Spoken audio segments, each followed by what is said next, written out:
very good day and a hearty welcome to the Royal Harare Golf Club for the FPC Zim Open 2026. I certainly hope I find you all in good health and in good spirit, as today is moving day, the third day of that is the tournament proper right here at Royal Harare. And of course, being moving day, Zimbabwe did have five Zimbabwean players making it to the cut to the last 2 days, that is today and tomorrow. And the usual suspects are there, that is Kieran Vincent, Robson Chinoi, Visitor Mapwanya, Darlington Mushka Mbizi, as well as that is Krog making it the cut today. So that part of the cast that will be trying to, de-jinx the 26-year-old jinx of Zimbabwe, a Zimbabwean lifting, that is the Zim Open since 2000, where Mark McNulty last won it right here, and they'll be looking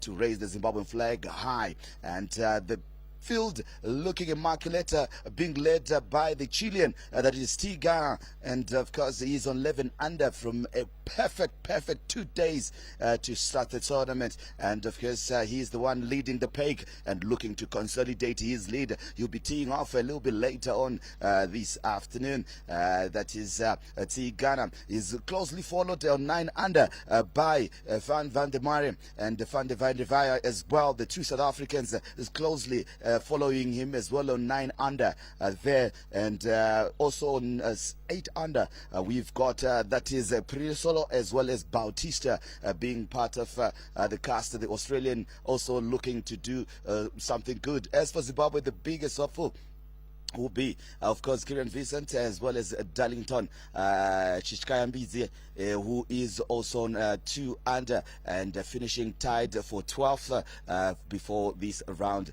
Already teed off is Robson Chinoi. We are following him closely. He's on 2 under so far in the tournament, and he's looking to have a splendid golf day. I hope he will find the fairways today and really find the greens so that he can really have a good day tomorrow, a competitive one for that matter. So when today is usually highlighted as moving day because you're setting up yourself for the final day tomorrow, and that's where you'll know where you stand and how you can chase the game and plan the game. So far Zimbabweans are doing well. 5 of them are making the cut, and South Africans, as usual, dominating the numbers there in terms of those that have qualified to participate today and tomorrow, with the Chilean obviously leading that as well. And as you can hear, the cheering is already happening, and of course people are finding themselves in the fairway. That is the 9, the back 9 that is just close to me here, and that's where you find the back 9. A bit tricky, the bunker where it is, and yesterday we saw players are really struggling to find the fairway and finding the trees, and nonetheless Robson Chinoi suffered that as well. So did Kieran Vincent, and as well as Van Versten as well. He did experience that too, and that has become quite an interesting day. So we're already set for this day, and without much further ado, let's take you for the live commentary of the proceedings right here with our commentators making sure that that is Pascal Mandea who will be leading us and guiding us, and I'll be back with you with a few interviews in between the live commentary. Do enjoy the game.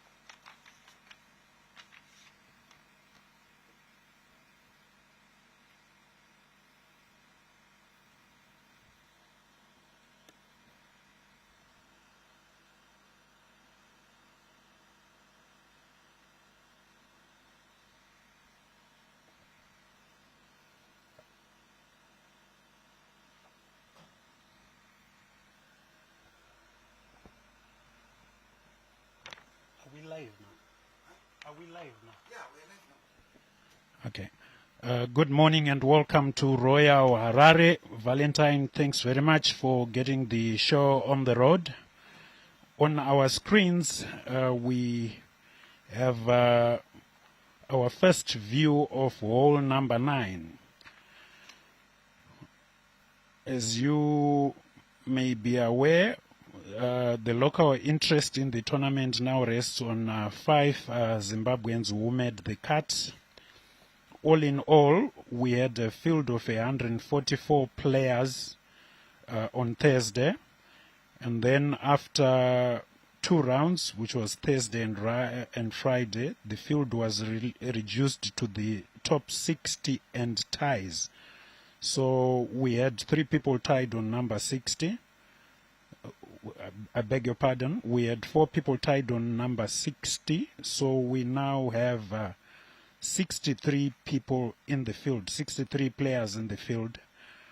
We started with a contingent of 30 Zimbabweans, amateurs and professionals. We now only have 5 Zimbabwean professionals left in the field. There's a visitor Mapwanya, who was level par after 2 holes.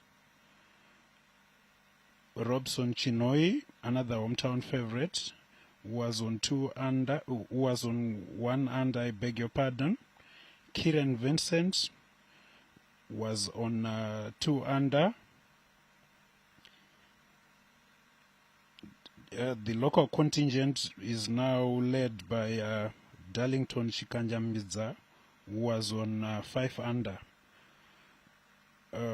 Not to leave out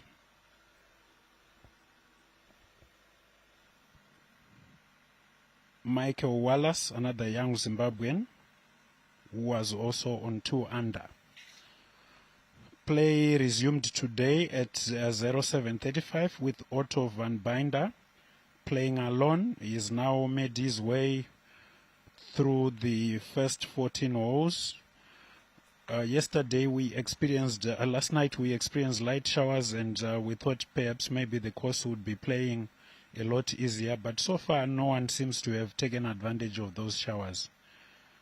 So all in all, of the players who have teed off, I think the best score so far on the golf course is just 2 under. The leader, Thomas Ghana from Chile, we expect him to be teeing off at exactly 12:31, playing with Alton van der Merwe from South Africa. And in front of them, Jacob Prinsloo and Andres van der Veer from South Africa, who's the only amateur who's left in the field at a very impressive second position on 9 under.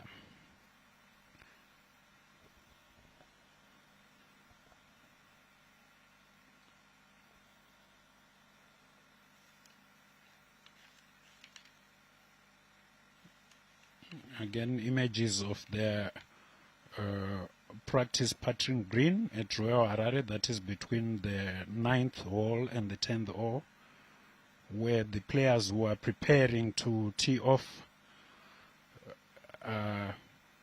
just making sure that their putting strokes are in order. Today, the order of play is everyone tees off from hole number 1 up to number 18. In the first 2 rounds, we had players teeing from both number 1 and number 10, where we had some groups playing in the morning and others playing in the afternoon. After the cut, everybody is now playing from number 1 up to number 18. You also notice that in the 3rd round and 4th round, they now play in twosomes, whereas in the first 2 rounds, we had them playing in threesomes. Royal Harare is partly cloudy, not too warm. I would best describe it as mild and cloudy, so what seems like the perfect weather for golf. So let's hang on to our seats and please don't go anywhere, and we see how the 2026 FBC Zimbabwe Open third round will unfold today.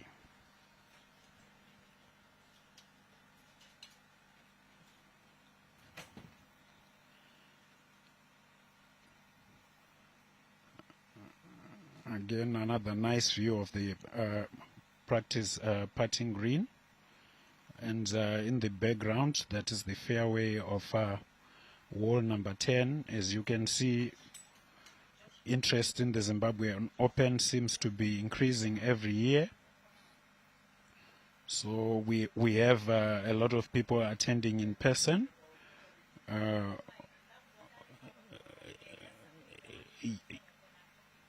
The first two rounds, we witnessed a lot of top-class golf. The leader currently on 11 under, which is a very impressive score. All in all, the course has proved quite a challenge, where you find that the cut is at level par. So what that means is the majority of these top professionals playing on the Sunshine Tour after two rounds could not match or better the level par score.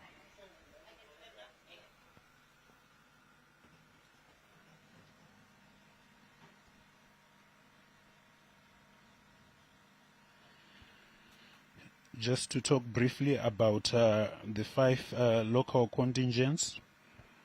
Visitor Mapwanya, he was right on the cut line at level par. He had the first round 2 over and then a second round 2 under. Has been a perennial campaigner on the locals at PGA Tour. He has won a few tournaments. He has also traveled across Africa into West Africa, where he has also won quite a few tournaments. Now we're getting to our first view of the first wall, where everyone is teeing off today. So the group that is playing now, that should be Henny O'Kennedy, who is just tee off, playing with Rowan Lester. Henny O'Kennedy is currently on 2 under 142, and Rowan Lester is a shot better on 141.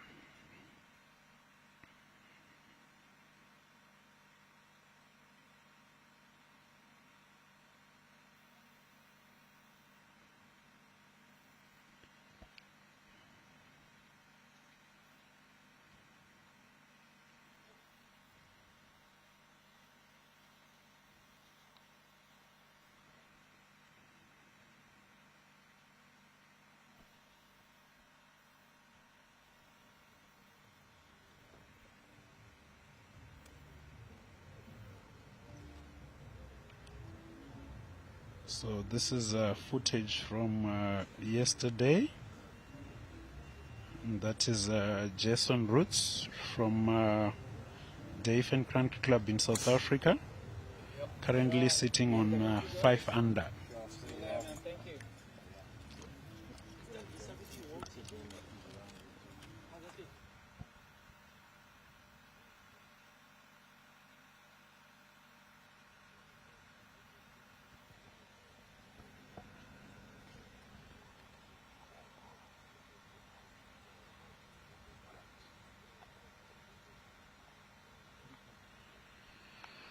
Again, speaking briefly about the local interests, I'd mentioned Visitor Mapwanya, who ended the day on 2 under on level par.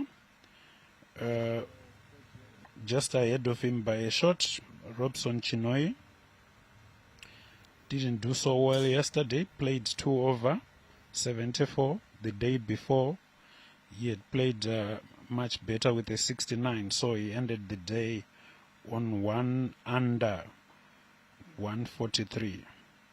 So he teed off today at 8:56, and after 2 holes, he was now on 2 under. Playing a few groups behind him today, teeing off at 9:23, Kieran Vincent. He was on 2 under par. He was one of the favorites because he has done well on the Sunshine Tour. He also played a couple of seasons on the Leaf Golf League. Unfortunately, in the 2025 season, he didn't play too well on Leaf, and he was relegated.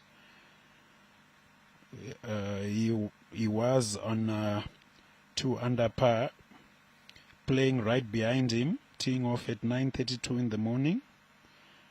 Young Michael Wallace, no stranger to Royal Harare Golf Club. He played here as a junior golf, was 3-time club champion at Royal Harare, so he should be able to use that experience to keep him in good stead. Very new professional. He turned professional a couple of months ago, and so far acquitted him very well in the first tournament he participated in at Bulawayo Country Club, the President Cup, where he finished strongly in the top 10. So we should expect him to, hold his own and hopefully improve on his current standing.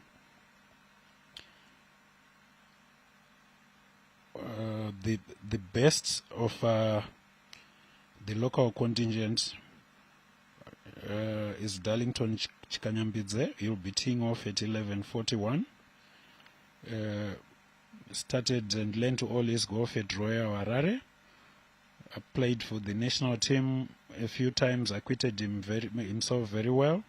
Again, turned professional a couple of months ago, and in the 3 tournaments that he has played on the local tour, he has had some very good finishes. A runner-up finish, a joint runner-up finish, as well as a top 5 finishing. So we expect the young man we hope rather that he continues in good form. As of yesterday, at one stage, he was 7 under, but then dropped a couple of shots on the way back.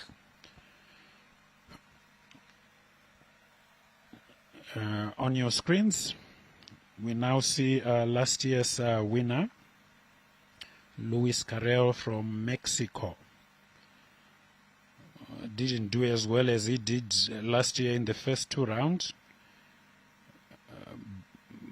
Barely made the cut at level par, but he played well in the Pro-Am. So with his experience from last year, we would expect that if everything clicks, by end of day tomorrow, he could still be in with a shout.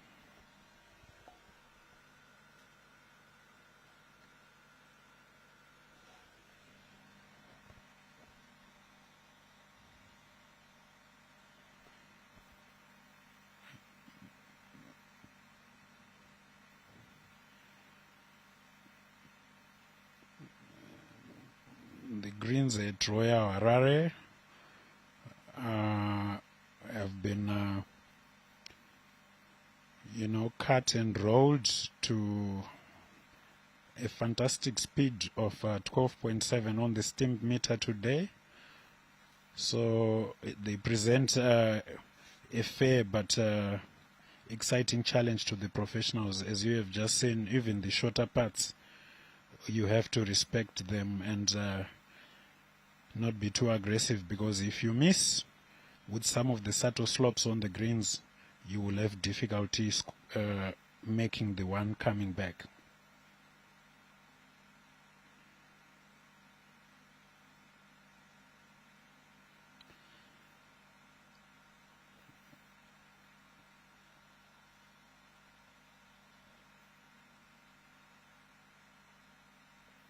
Again, that is our view of our sponsors, Hospitality Tent, FBC Holdings. who are the title sponsor to the FBC Zimbabwe Open. So that is the group of Brandon Peters and Louis Carrera. We've just finished up on the 9th. Behind them, we should expect Eric Wowo from Indonesia and Benjamin Van Wyk from South Africa.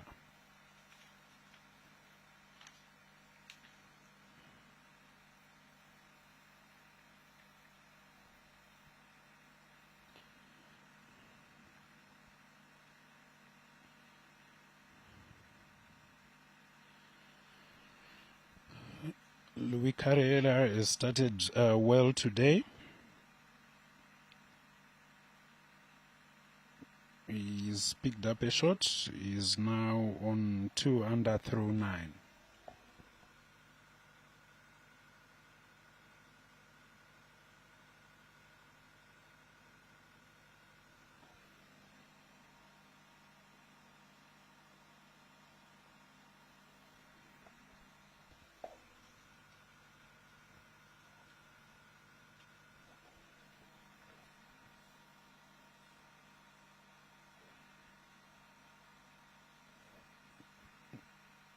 Just a quick scoring update on the local contingent. The 4 gentlemen we have picked up so far. The person who has done well is Robson Chinoi.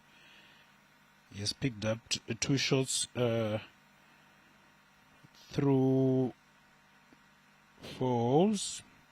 He bedded the par 4 first hole, made par on the short par 3 number 2, made another birdie on the par 5 number 3, and made par on number 4, which is the longest par 4. Yesterday he dropped a shot on number 4, so all in all he seems to have improved on his round. So he's currently on number 5, having picked up 2 shots to the course today.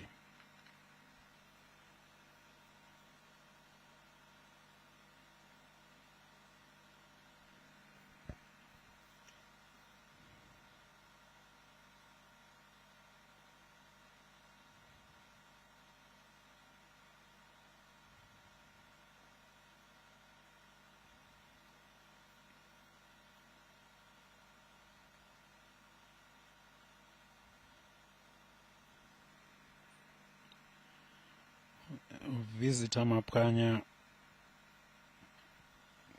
is also stepped up his game today. Through 6 holes, he's 2 under. He started with a par on hole number 1. The par 4 he made 4. Made 3 on the par 3 second. He had his first birdie on the par 5 third, and was 1 under after that. Made par on the 4th and 5th, and took advantage of the second par 5 number 6 as well. So he's 2 under through 6 holes, having bedded both par 5. So all in all, Visitor also seems to be doing quite well for today. Let's hope he continues with that form. And if he has a strong finish today, then tomorrow he could be right back in the mix.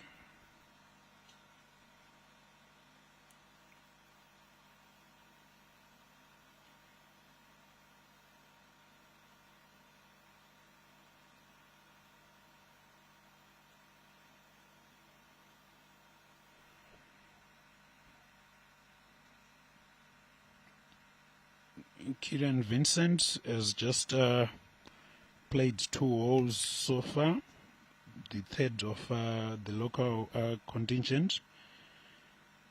Made par on the first, on the par 4 first, another par on the par 4 second.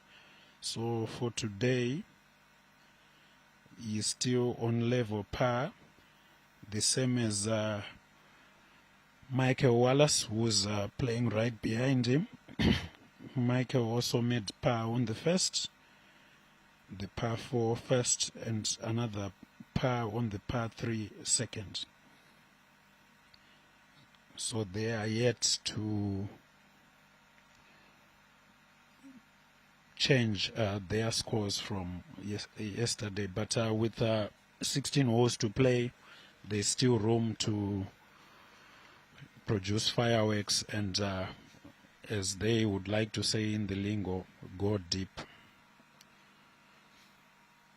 The fifth remaining local player, Darlington Kamanyambidze, should be warming up either on the range or on the putting green because he's only getting onto the course at 11:41. So good news for our Zimbabwean contingent. So far, none of the four that are playing have gone backwards. They are either exactly where they are, like where they were last night. Michael Wallace and Kieran Vincent playing behind each other in different groups on level par, and then Visitor Mapanya, the first off, is on 2 under after 6, and behind him Robson Chinoi, a couple of groups behind him, was 2 under after 4 holes.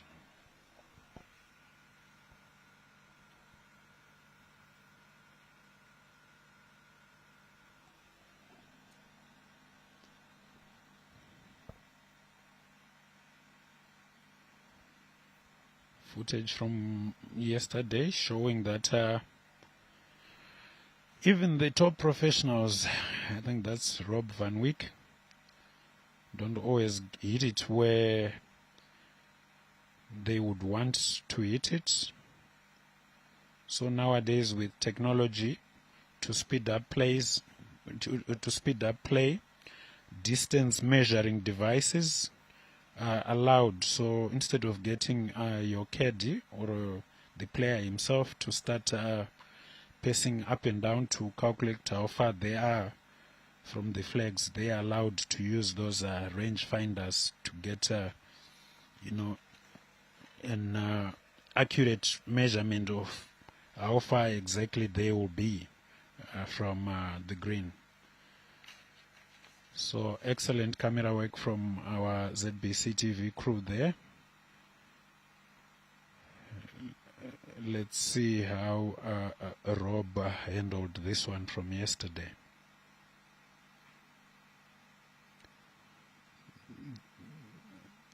This is to the left of the 9th green.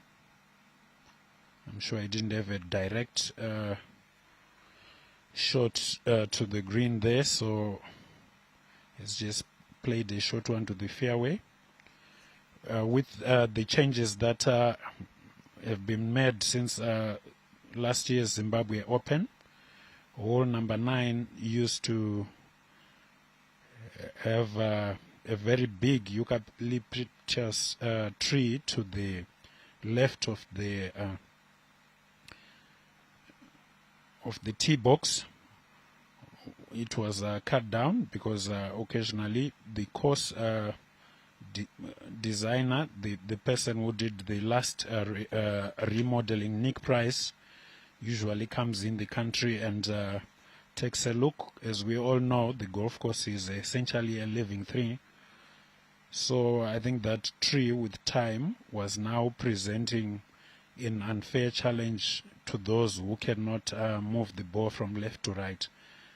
But the effect of that, it has allowed the big hitters who can move the ball from right to left, I beg your pardon, to then be able to take a reasonable crack at the green. It's not a very long hole by Royal Harare standards. It measures just under 380 meters from tee to green.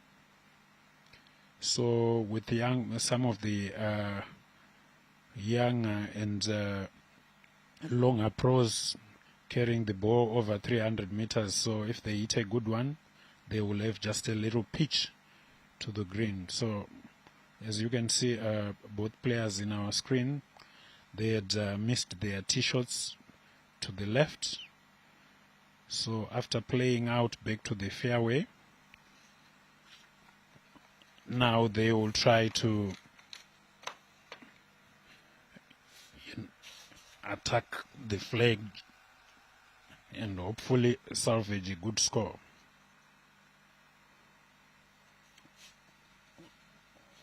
On number 9, the pin is tagged at the back to your left, so even the professionals, the top professionals, need to be a bit careful there. In our picture, Rob van Wyk, remember, he was the gentleman who was behind the tree on his last shot, so he had to play more or less sideways. He didn't have a direct route to the flag, so he's still not on the fairway.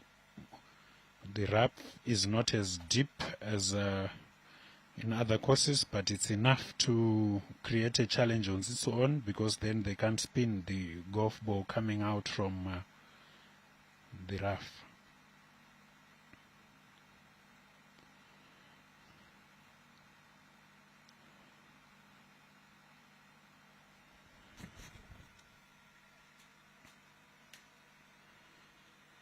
So there we are. Both players should be on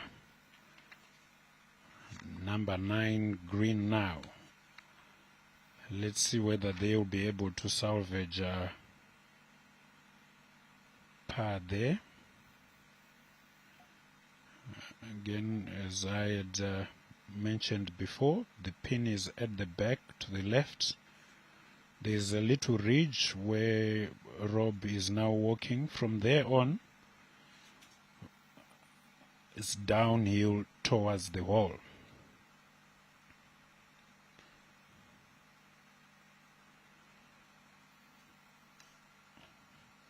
So it's not a very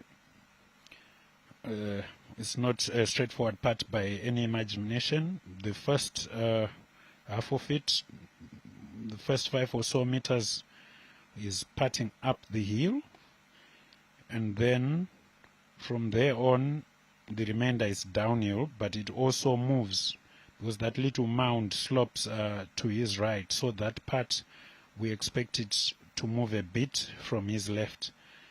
But again, he has to be very careful, because even though the green slopes from front to back, where the hole is located, it's a bit on a downhill there. So from there on, it starts going down. That's a very good attempt there.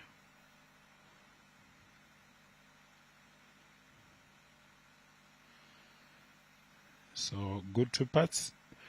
One of the developments that happened with the rain that we had yesterday, to make sure that you reduce the disadvantages that are caused by what we call mud balls, where if the ground is wet, the golf ball could then pick up mud on its way. They are allowed today, the pros are allowed to mark, lift and clean their golf ball and replace within 1 scorecard length. So basically we are just saying golf is already difficult. Sometimes when the elements come in, people should be allowed to a little leeway so that it doesn't become unduly unfair. But again, you are only allowed to mark, lift, clean and replace if you have played a good shot and you are on the fairway or on the short grass. Obviously, if you go into the trees or into the rough, then you really can't say you are disadvantaged as such. So the first 2 days, you could only mark, lift and clean your ball on the green, but today they are allowed to mark and lift on the fairway.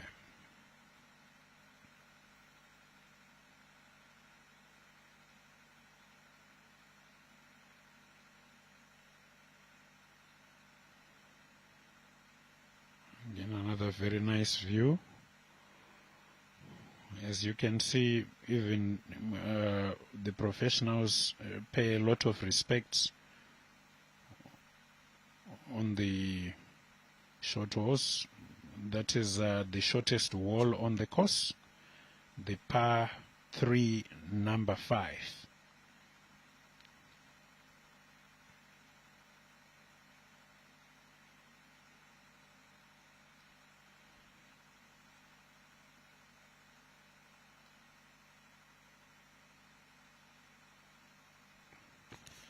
It measures from the back to the center 155 meters, which is really a short iron for your average professional, but for the longer ones they are probably going in with a wedge of some sort, pitching wedge. Some even hit sand wedges in there. Doesn't seem to be too happy with that, even though the par 3 hole is a bit on the short side. You've got 2 bunkers to the right, but where the real danger is if you miss it left. So that was Robson Chinoi playing last because he had yesterday, because he had made bogey on the par 4 fourth.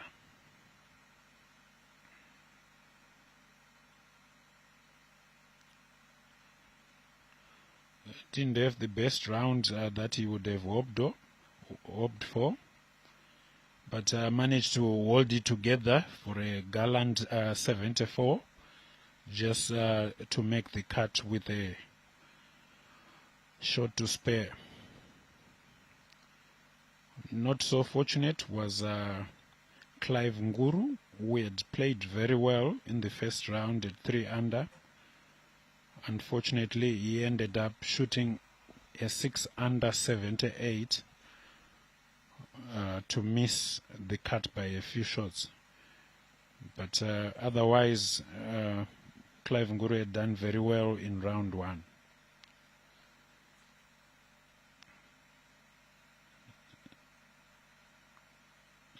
So that's Robson Chinoi from yesterday, paying attention to the green and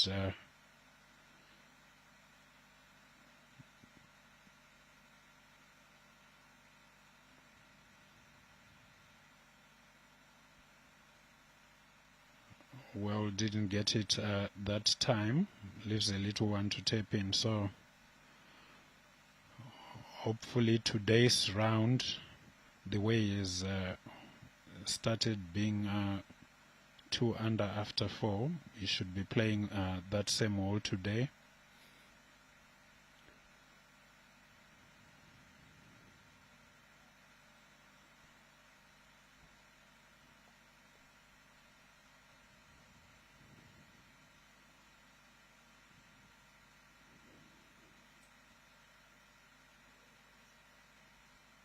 That is another look of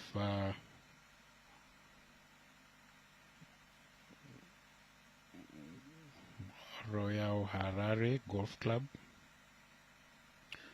We are expecting a lot of Zimbabweans to come in today to cheer the 5 locals who are still among the 63 that are playing, but also to witness some of the top players on the Sunshine Tour. The FBC Zimbabwe Open is the 2026-2027 Sunshine Tour season's 2nd tournament. So it's also a favorite of the South Africans when they come here. As you will probably guess, in some parts of South Africa where most of the tournaments are held, it's getting to be cooler, and this time of the year, Zimbabwean weather is probably the best for golf. Again, this was an attempt on that part at number 9. Very tricky pin placements, especially in view of the slopes, some of the slopes that are on the greens.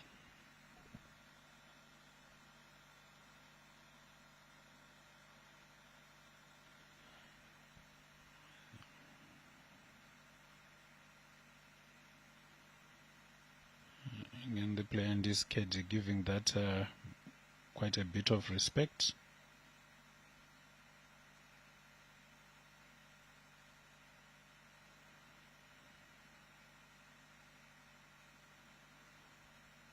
Lovely 2-putt.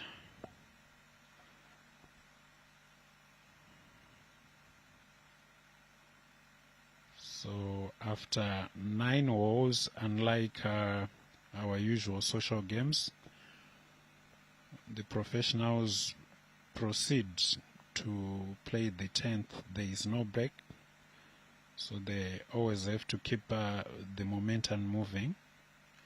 But again, psychologically,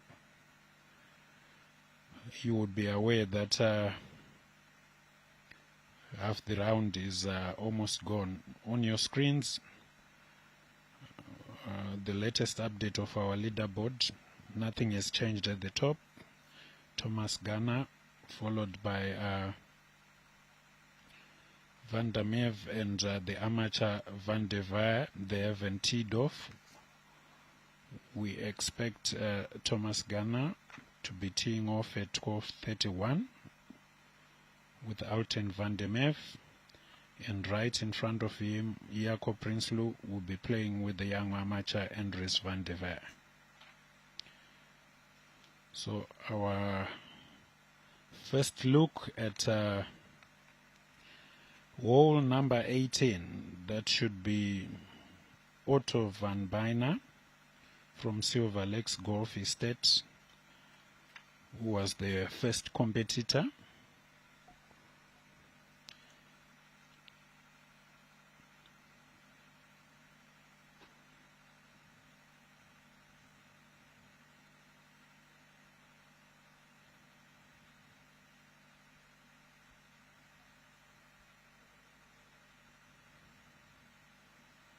That is Otto coming in.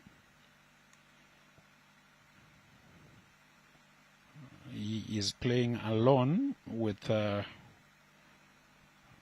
course, he's accompanied by a walking scorer from Nomads. So having started out at 7:35, a brisk walk of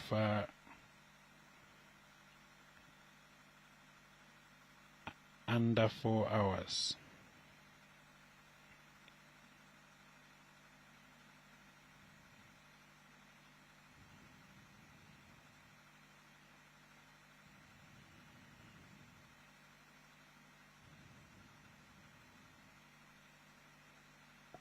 So didn't too badly. Otto van Bijna finishing his round at number 18. Bogeyed the first, the par 4 first, bogeyed the par 3 second, made par on number 3, 4, 5, 6, 7. Made his first birdie on the short par 4 8th, but dropped another shot on 9th. Things went better on the second 9, even though they didn't start as well on the back 9. Bogeyed on number 10, which is usually the toughest course for the professionals in the Zim Open. Parred number 11, then birdied the 12th. Parred 14, parred 13, I beg your pardon, and then birdied 14. Par on 15, the infamous My Fafi. Par couldn't take advantage of number 16, the last par 5. Made birdie on the tricky 17. So right now he's finishing off on number 18. So all in all, back exactly where he started at level par, and at Royal Harare that's not a score to be ashamed of. So the good thing about golf is you can play at different times and you are still able to compare scores.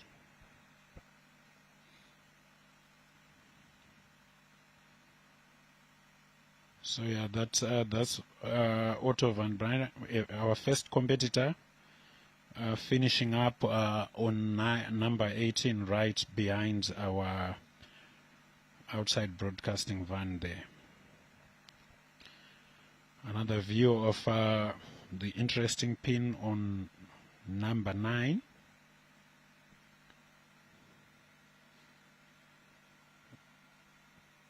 Where the professionals are finding quite a bit of a challenge, because it's in between two slopes and also close to the edge of the green there.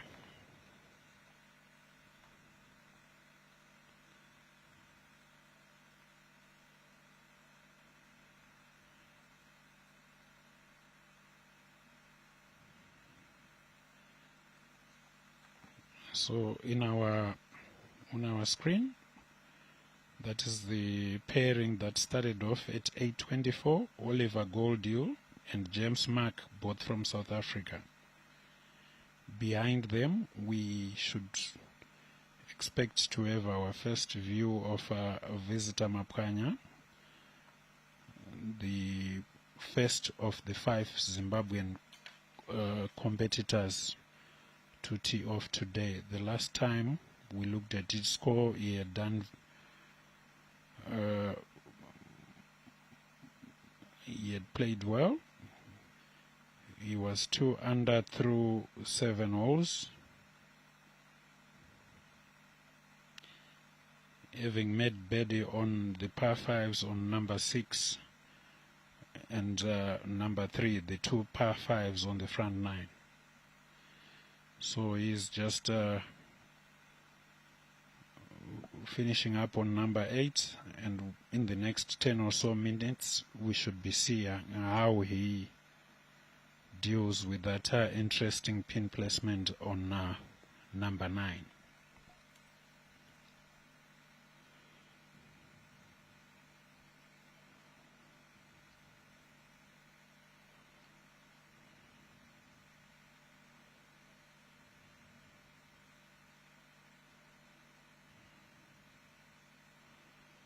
So that's a good save, because remember he had to pitch up from below the level of the green.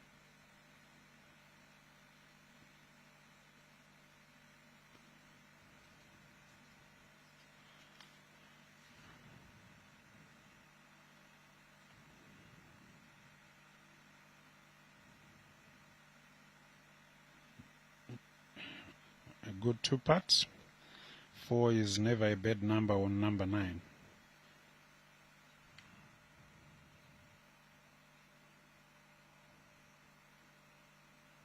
So playing behind Oliver Goldhill and James Mark, we should now expect Visitor Mapkanya from Zimbabwe, who's 2 under for the day, as well as 2 under from the tournament.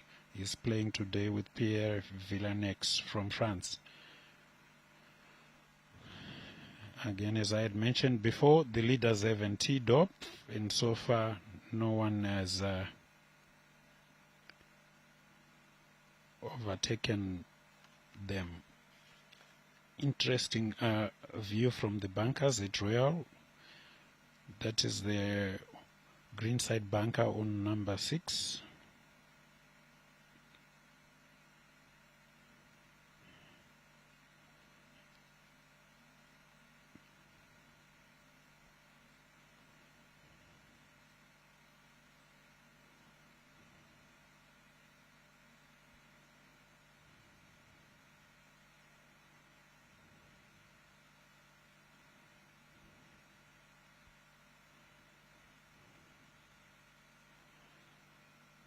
Again, the The pros rising up to the challenge. After that bunker shot, let's see where in the background, that is young Kieran Vincent.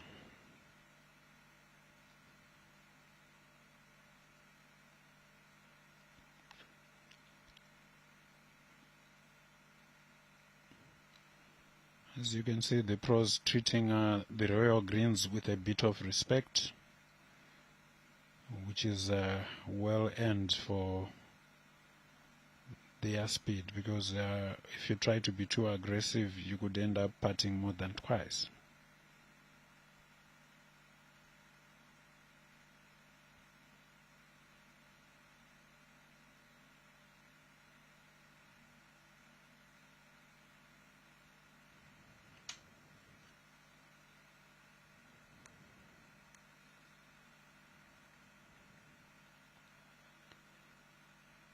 That's a good up and down to safe par there.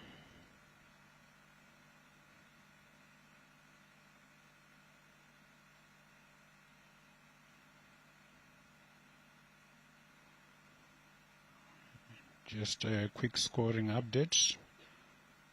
Robson Chinoi seems to have bedded the short par 3 fifth to go 3 under for the day and 4 under for the tournament, but couldn't take advantage of the par 5 sixth.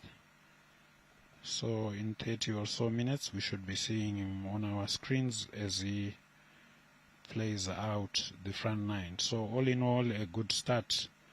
He seems to have found something from yesterday. Again, that was the figure of Kieran Vincent playing behind Robson. This is from yesterday. Also played a lot of his golf at Royal Harare before he went to college in America. I think he's a 2-time club champion. Currently plays most of his golf in Asia, but now and again also plays on the Sunshine Tour in South Africa. Last year he won the KitKat Challenge. So he has now become a seasoned player. His elder brother, Scott Vincent, has always been generous in his compliments, saying that perhaps in time Kieran will turn out to be a much better player than he is. But both of them really have done Zimbabwe proud, played well in the last few years. Scott was the first to play in the Live Golf League when it was introduced. He won in England on the Asian Tour and then made it to the Golf League, Live Golf League, and then the next year Kieran also joined him.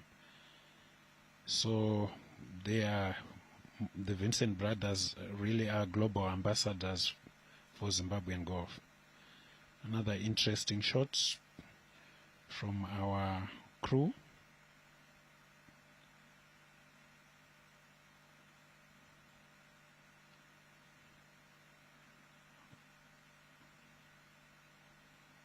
From today, as we had said, that is the first look at Visitor Mapkanya. Decided to lay up around the corner. That's on number 9. Number 9, not a very long wall, but it turns sharply around the 150 meters from right to left. So he has chosen to lay up, checking the wind and just making sure that he gets everything right before he takes a go. The pin is to the back, close to the left. So that's Visitor Mapkanya there, currently on 2 under for the day.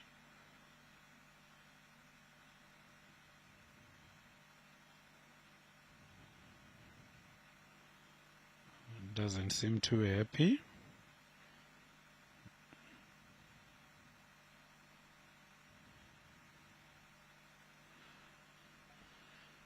But Number 9 is not really an easy hole, especially where they've put the pin. But he's a seasoned campaigner, and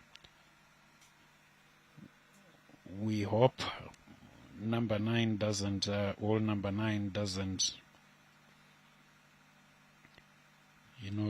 derail the otherwise good round that he has been having today.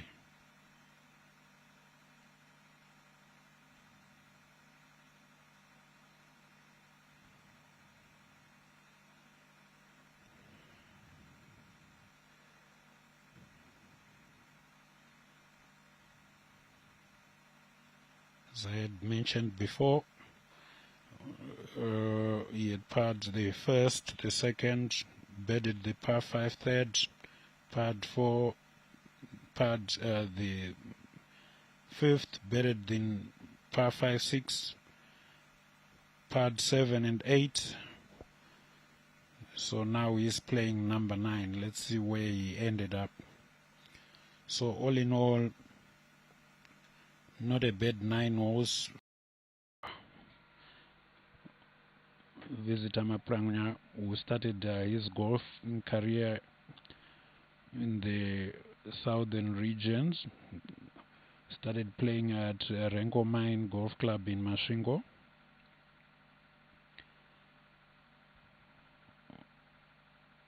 As we had mentioned before, I think he was just a bit unhappy that he left it a bit far from where the flag is, so it's a bit of a walk, maybe 25-30 meters. Yeah. So there are two mounds there where he is. There's a mound there, so if he chooses to putt it, it's going to be interesting, because first he gets it up the first mound, takes a bit of a slope, and then up the second.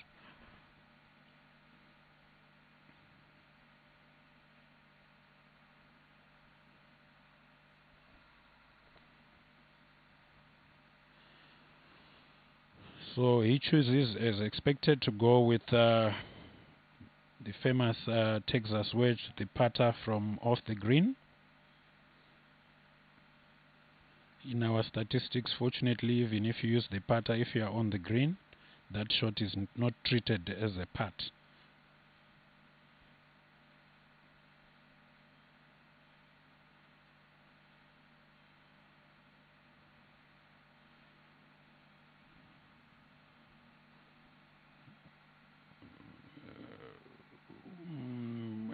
A decent effort from where he was. Still some work to be done, but the real danger was if he had gotten too aggressive, he could easily have hit it off the green. So you'll get a teach from his playing partner, the French pair Pierre Villanex. They were tied on level par today. They both made the cut on the number. But as I had mentioned before, Visitor has made progress today. He is now 2 under, having made a birdie on the par 5 third as well as the par 5 6.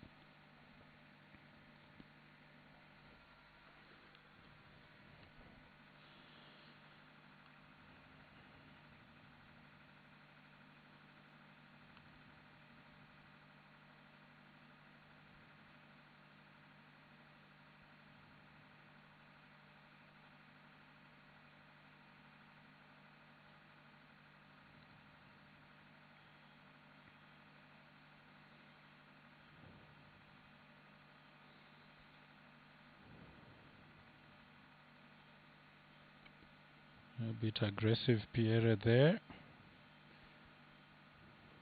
Leaves a short one. That should be a par for him.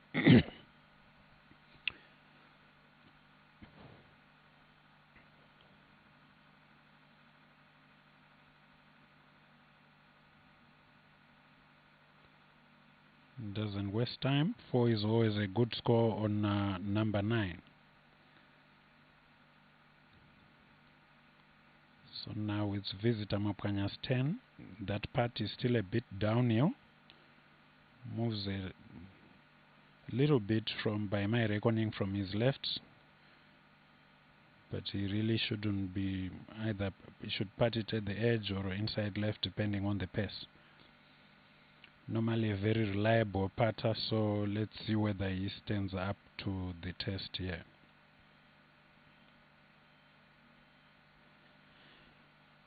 Well done, a very good up and down. So he maintains his bogey-free round.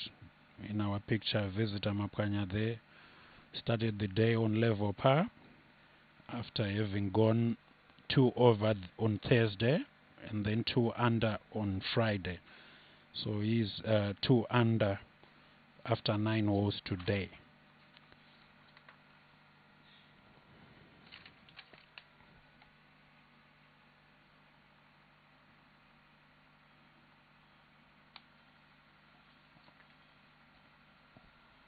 Are you ready?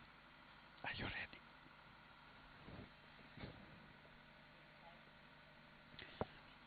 Sorry.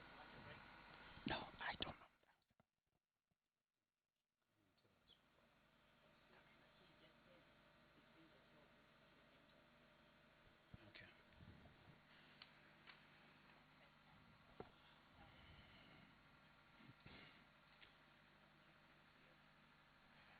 Okay.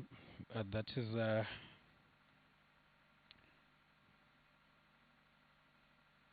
from yesterday. Young Kieran Vincent in the background in the white shirt.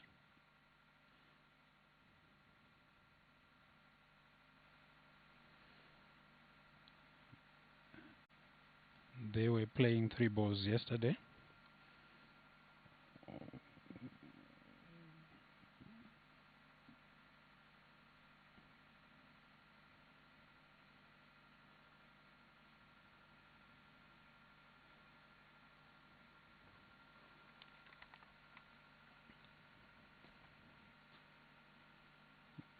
Kieran started with a level par 72 on Thursday and then improved with a 2 under 70 yesterday. All in all, a solid round, so he started 2 under today, but he's already on the course. We should expect in the next 30 to 45 minutes we should be seeing him on number 9.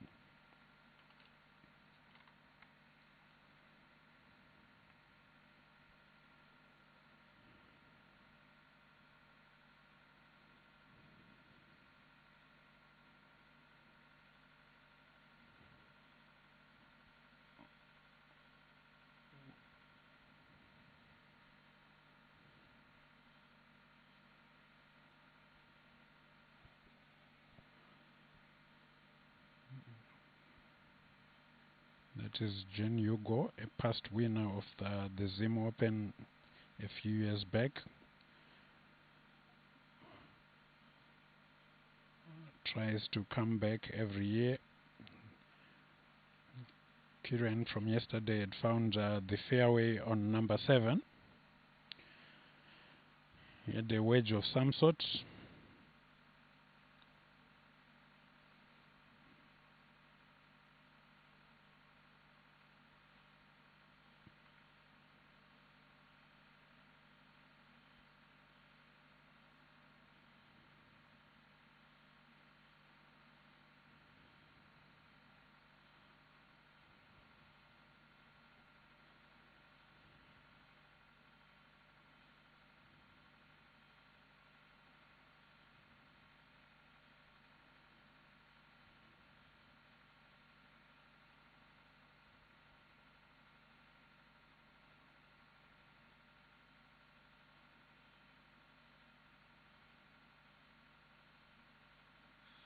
So that is the green on hole number 7.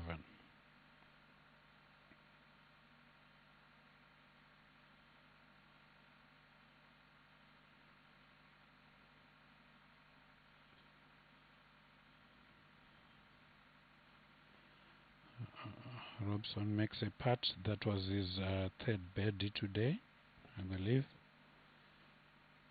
So he's now moved to 5 under. Beginning of the day, he was on 1 under par. So let's see whether that trend continues.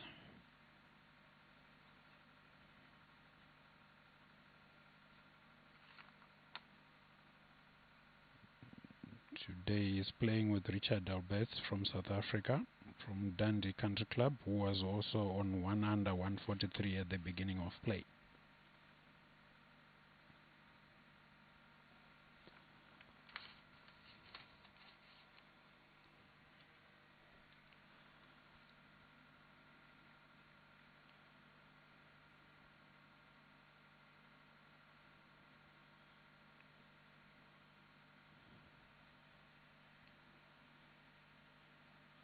As you can see, Robson getting a bit of the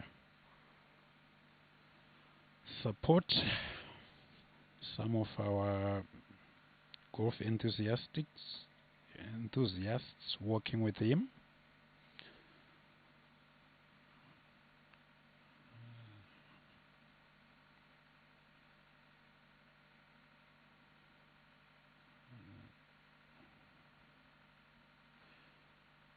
In camera, one of our brilliant lady golfers on duty today as a marshal. That's Batsi Tilowakuti. We also have in studio a surprise guest who will be doing complimentary with us. A very familiar name for those who know the game in Zimbabwe. Comes from a very popular family. People who I would term as golf royalty in the playing and teaching of the game. So please stay tuned for our special guests who will be giving us great insights into the game locally and from across the borders as well. As you can see, some of the ladies who play golf even for the national team are also helping out with the Zimbabwe Open. So there's a lot that goes on. I'm sure our special guests will give us great insights into the other parts of the game that we might take for granted. That is our view of number 9 from yesterday. Again, Royal Harare sits very close to, you know, some of the best real estate in the country. Another view of Kiran and his playing partners from yesterday. Enjoy themselves even though they appear to be taking things rather seriously.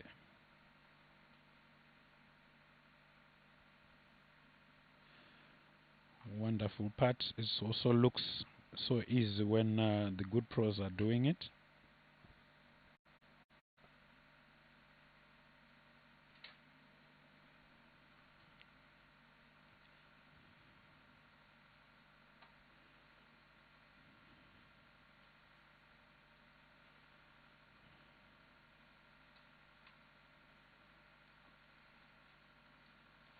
Kiran going through his putting routine. He must really be familiar with these greens, but again, you know, the pin placements changes and sometimes there are subtle little changes to the green, so experience counts, but you still need to be careful. Didn't get that one. Yako Alas, we had putted before him, had made a slightly longer one, so this was en route to the 2 under round yesterday.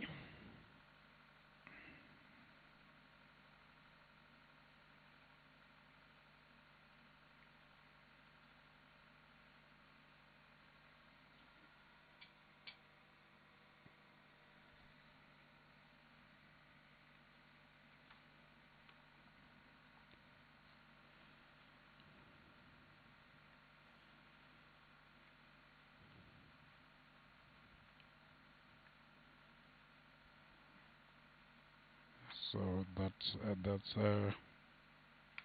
that was number 7. Yako Alas going first from yesterday. Remember yesterday they were playing threesomes.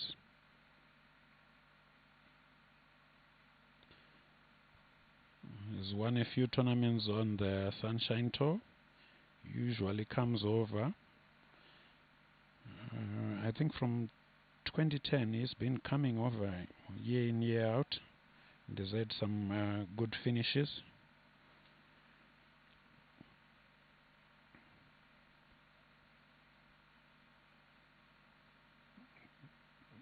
The hole number 8 from the back measures just 292 meters. Sometimes the pros choose to drive the green. It's a par 4 that turns sharply to the left about 220 meters from the tee.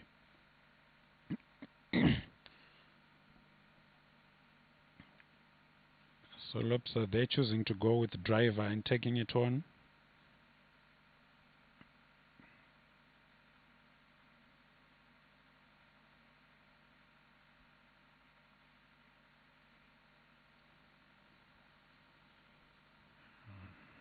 By the look of things,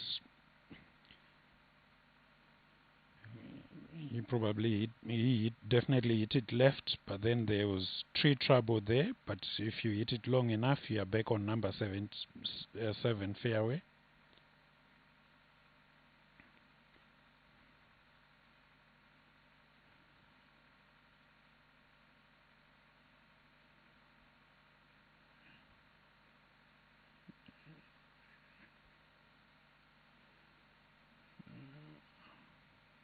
So it's from yesterday.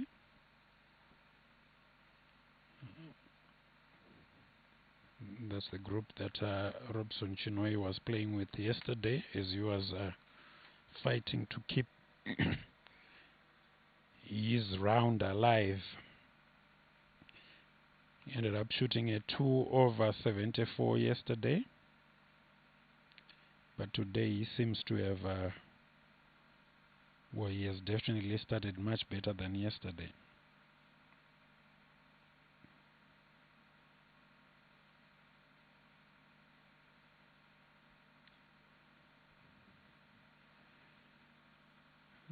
Kieran Vincent also doing well. He started with a par on number 1 and number 2, betted number 3 the par 5, par on 4, then betted number 5 the short par 3, as well as the next hole number 6. That's another view of the finishing hole, number 18. We are broadcasting to you from the trees just behind the scoreboard we had seen there.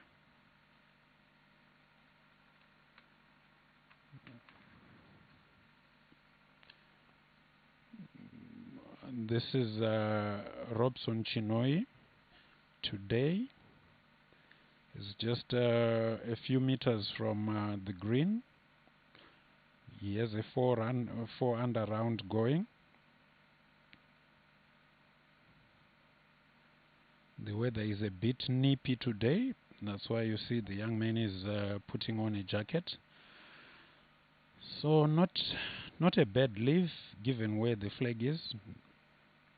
The flag is to the right of our screens. It goes. There's a pronounced mound there, just to the right of where his golf ball is. So he has to putt up first, and then it slopes going down.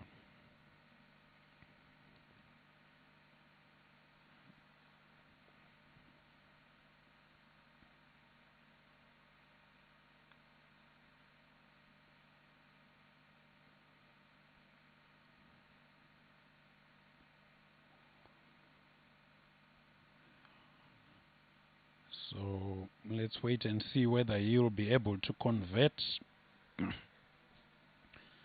that birdie to go to 5 under through 9. So all in all, the local contingents seem to be holding their own, if not making progress in this tournament. Again, as we keep reminding you, the real golf tournament started on Thursday, after the pro-arms on Tuesday and Wednesday. The tournament started on Thursday. We had 144 players from all over the world, players from France, our leader from Chile, last year's champion from Mexico, but predominantly the Sunshine Tour has players based in South Africa. So after Friday, the top 60 and ties are the ones who got to play today and tomorrow. We had 4 players tied on number 60, so the remaining field is just 63 players, 5 of whom still, maintain the Zimbabwe's interest in winning the tournament. But of course, it's good that our fans get to see some of the top players in the world, some of the players who have played the PGA Tour, some of them who are still playing on the DP World Tour, the old European Tour, like visiting in Zimbabwe. So Robson Chinoy has a 4 under round going. He has that putt to make it 5 under. It's not an easy putt. First it goes uphill, then starts going downhill and breaking from left to his right. So slowly. That's a very good putt. Unfortunately, he misses out on the birdie, but should be able to clean up for the par there. Doesn't waste time there.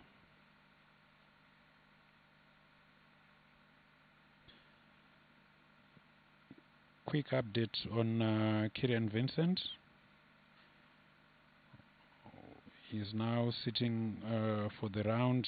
He's now on 3 under. Bogey free, so all in all, the Zimbabweans doing well. At this moment, I think I will not get you to wait much longer. Let me introduce to our audience for the first time Zim Open, a legend of the ladies game, my good sister Rhoda Muridzo, daughter of one of the most famous names in the game, Louis Chitengwa Muridzo, and also she's brother to the late Louis Chitengwa Muridzo Jr., who arguably brought the local game to the world's notice after beating one Tiger Woods in some tournament in Africa. Rhoda, welcome to Zim Open 2026. Let's have your thoughts on the tournament and the game in general.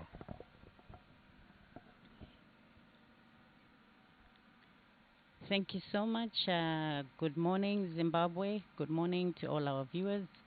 I would like to say thank you so much. It's a pleasure being here at Royal Harare Golf Club with everybody and looking at how beautiful our golf course is looking at top performances from our local professional golfers and golfers around the world.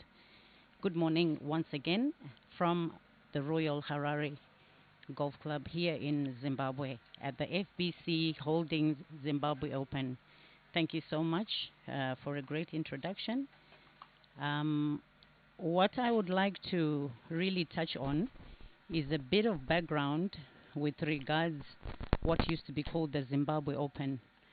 Now, the Zimbabwe Open since started in 1984, and we had past Zimbabwean winners like names like Anderson Rusike. For those who knew, he won as an amateur and an amateur status. He won in 1984. We also have names like Mark McNulty, Nick Price. Nick Price and Mark McNulty won the Zimbabwe Open then 3 times. And what I understand about the background is that Zimbabwe Open joined the Sunshine Tour in 1993. And Mark McNulty was the only winner in 1998. We are very excited to have had a field of 30 Zimbabwean professionals that were playing, that qualified from day one in the FBC Zimbabwe Open, and very excited to see 5 amazing golfers, tour professionals representing us. We are looking forward to great results by Sunday, and we urge every Zimbabwean to come out and support our guys. Thank you.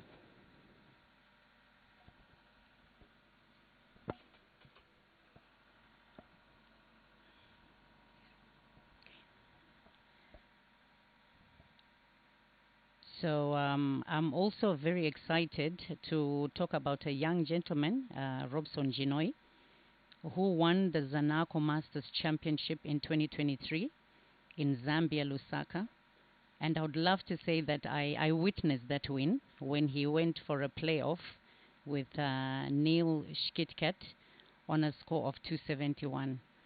It was a thrilling experience for all the supporters. We had supporters from Zimbabwe, Malawi, Zambia. Anyone who was not from South Africa was trying to cheer the young man, just so that maybe somewhere there we could see a different winner, coming out. And I was happy to see the young man Robson Chinoi winning in Lusaka, and it was Robson Chinoi's first Sunshine Tour win, which earned him a Sunshine Tour card for 2 years. Another young man to look at his background, and I'm sure we touched a bit on Visitor Mapwanya, who came from Renko Mine. He won in Nigeria in 2017 and 2019. He also won the FCT Classic in Abuja. So by the end of 2019, he had actually won 3 titles in Africa. He won a tournament, the Sidco Malawi Open in 2022, and he was tied for first position in Ghana in 2023. In Gabon, he won in 2024, and he also won the NAC HIV and Cancer Drive here in Zimbabwe in 2024. I also witnessed for the first time a young man, Darlington Chikanyambidze, 20-year-old, playing, and we currently know that his score is at 5 under, making it 6 shots behind the leader, Thomas Ghana.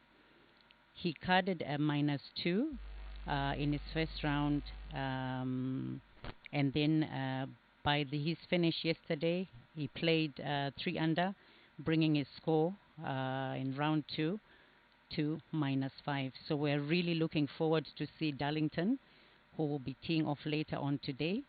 And again, we keep on urging. What amazed me about Darlington when I was watching him was, when you are 20 and you've got a gallery of people watching you play, most people will go under pressure. But what I saw with Darlington was that the more people that followed him, people were like fuel to his game. And it really pumped him up. He had so much energy, and he played very well, dropping a lot of birdies in the front 9 because of the support that he had. So you can imagine, looking at the support he had yesterday, if it's to double or triple today, this is a young man to support. This is a young man that will do amazing things here in Zimbabwe.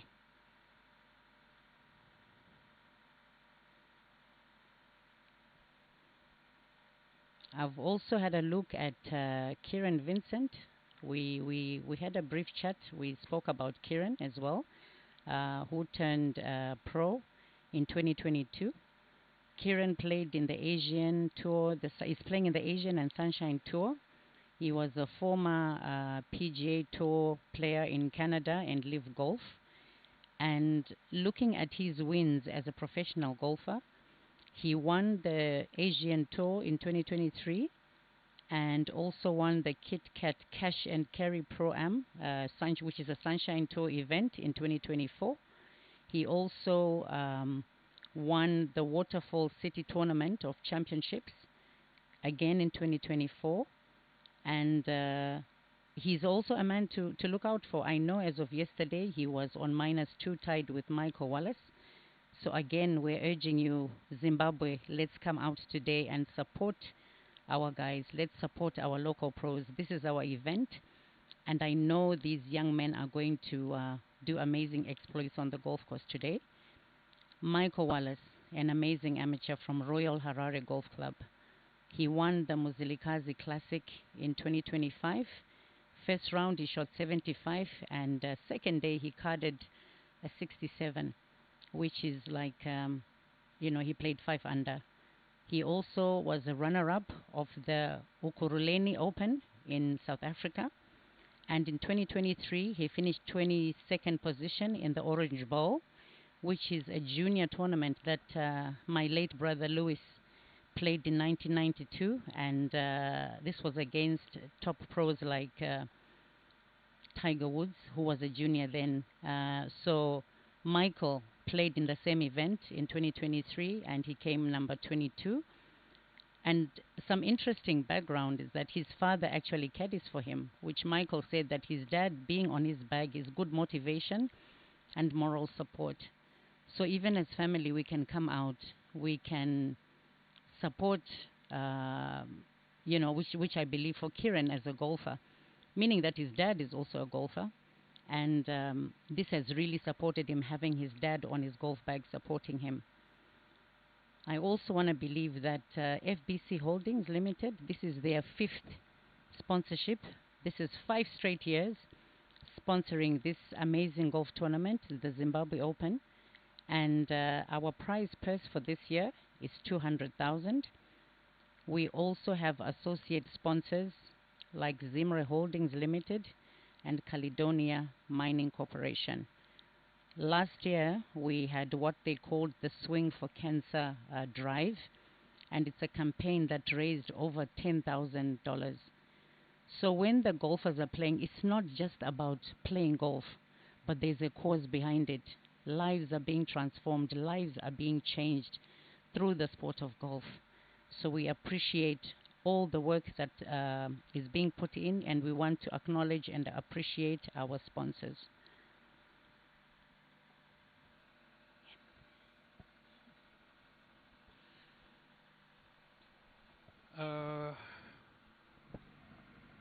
I think, Roger, in all fairness, perhaps you should talk a little bit more about yourself and the ladies' game. You have done quite a bit in the game. Please tell us a bit more, especially for the young ladies who want to take up the game. Thank you so much. For me, golf, I come from a family background. In fact, I really wanted to be a model, to be honest. I really wanted to go out and do modeling, but I think my height just disqualified me. So coming from a golfing background, we inherited the sport of golf through my father, Louis Chitengwa Murizo, who is currently based at Wingate Golf Club. And I remember back then, my father used to call and ask us, during the weekends when we're not in school, to come and help in the pro shop, come and help in teaching some of the juniors. And that is something that I used to actually complain about, because I felt if I'm, during my holiday from school, I should be at home resting, doing other things, or the weekends that I am not in school, I should be playing with friends. But my dad used to encourage us. And it's only years later that I've realized that he knew my career path. I am currently based in Zambia, where I am teaching golf, running a golf academy, a junior academy. I'm also involved in running a junior order of merit, which we started in 2023 in Zambia. I am currently the vice president of the Professional Golfers Association of Zambia. And end of next month, I will be the tournament director for the Zambia Ladies Golf Amateur Open, which is being hosted in Zambia in Lusaka from the 26th to the 28th. So golf has really been my life, and I have met amazing people through the game of golf. I was a national coach for junior girls as well as the national coach for our ladies.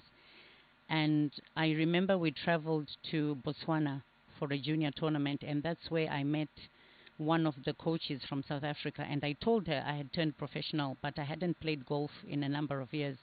So I was invited to play in the Ladies Sunshine Tour, which I went and participated in 2015 for the first time. I was actually the first Zimbabwean female pro to participate in the Sunshine Ladies Tour. It was a great experience for me then. And after playing with some of their elite junior golfers, that's when I made a decision to come back home, not to play on tour, but to actually teach the young people. You don't find a lot of girls playing. It's not easy to have female golfers joining in. But what we do is, for example, when a lot of people see you as a pro now, we are really trying to encourage a lot of young girls to participate in golf. And I always tell the parents to say, even if your daughter doesn't take up the sport like becoming a professional, golf is just a sport that you need. It's a tool you need because it connects you. So whether you decide to become a surgeon, an engineer, a doctor, be a golfer, because this is one sport that connects people. It's one sport that networks you, and it only takes one connection through a game of 9 holes or 18 holes to change your life. So we look forward to seeing a lot of girls. I know even with scholarships, there are so many scholarships that are being presented to a lot of young girls out there because they want to see more players coming through. Thank you so much. Maybe one last question for now. What have there been any noticeable changes in the local game ever since you moved base to Zambia? Have you seen things changing? Because maybe for some of us, because we are here most of the time, we don't see what's around us. But because you got the opportunity to go outside, are there things that seem to have shifted in a positive direction in Zimbabwe? 100%. I mean, when I started playing golf, I was 10. And I can give Zambia, where I am currently based right now, our youngest players are 3 years old, and they're playing in tournaments. So a lot of parents, golf was never looked at as something that can build a child's career or future. You've got sports like football, which everybody plays in. But right now, we've got golf, and a lot of parents have really turned to this sport of golf, like I said, because they've seen it's just not about you playing as a professional golfer, but it's connecting the future of these children to, this is how they are meeting out there. So we've seen a big change in the sport. More people are coming to play, not just children, but even adults. Thank you so much for those insights. On our screen, I think this was earlier action. That was Visitor Mapkanya teeing off on hole number 1. He played very well, the front 9 in 2 under. Unfortunately, after parring number 10, he dropped a shot on number 11, so he's now sitting on 1 under. Another scoring update. Interesting things happening. I think maybe Roda is the one who brought the tips and magic. Kieran Vincent has gone 3 under in 3, bedded the par 3 fifth, bedded number 6, bedded number 17. So having started on 2 under, is now on 5 under. Robson Chinoi has also made the 10 on 4 under, 4 bodies in the front 9, so is now on 5 under as well. So I think 2 of our players hitting up there, Rhoda. 6 shots, it's not a lot in 1.5 days golf. Do you think we still have a realistic chance of having a local win here?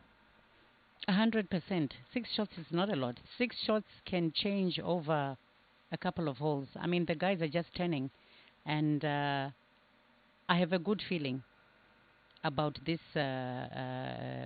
FBC Zim Open. There is a good chance for one of our guys to lift up this trophy. It's not too late. It's not impossible. All things are possible. And I strongly believe that, after our guys have played the last 2 rounds, they are fully charged from today. They are ready to make a difference. They are ready to bring a new score. You can already see from what is happening after the front 9. So we do have a chance, but I believe this chance will only come through when they also see the support coming from our locals. So please come out and support our guys. As you can see, Robson is teeing off there. You can even see, just even by looking at him, he's charged. He's so focused on his game. Come and support our guys. Come and support our guys. So there you have it. Just to clarify, the 6 shots would be for a straightforward win, because right now the leader is 11 under. Robson Chinoi is on 6 under. Wow. So he needs 5 to catch up with the leader. Kieran Vincent is also on 6 under. He needs 5 to catch up with the leader. So what are the odds of us having a playoff here? Do you think, with the current conditions, a 2-shot lead from Thomas Garner ahead of Outen van der Merwe and Andries van der Veer, do you think a 2-shot lead would be safe here? It's not. They're not safe right now when we're looking at the scores. And the other thing is that I want to believe that when the course started, it was a different feel today after we had some showers last night. So I believe that the course is working in our favor for our local guys. There is a bit of change.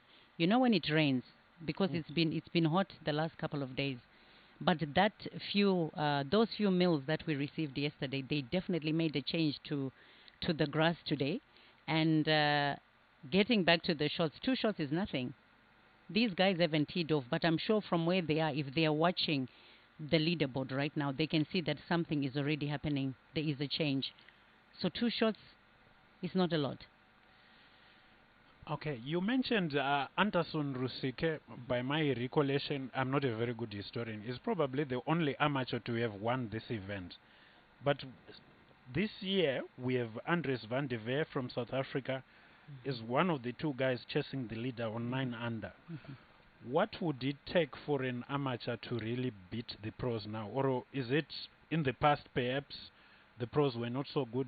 Is there a big difference between the amateur game and the professional game at this level?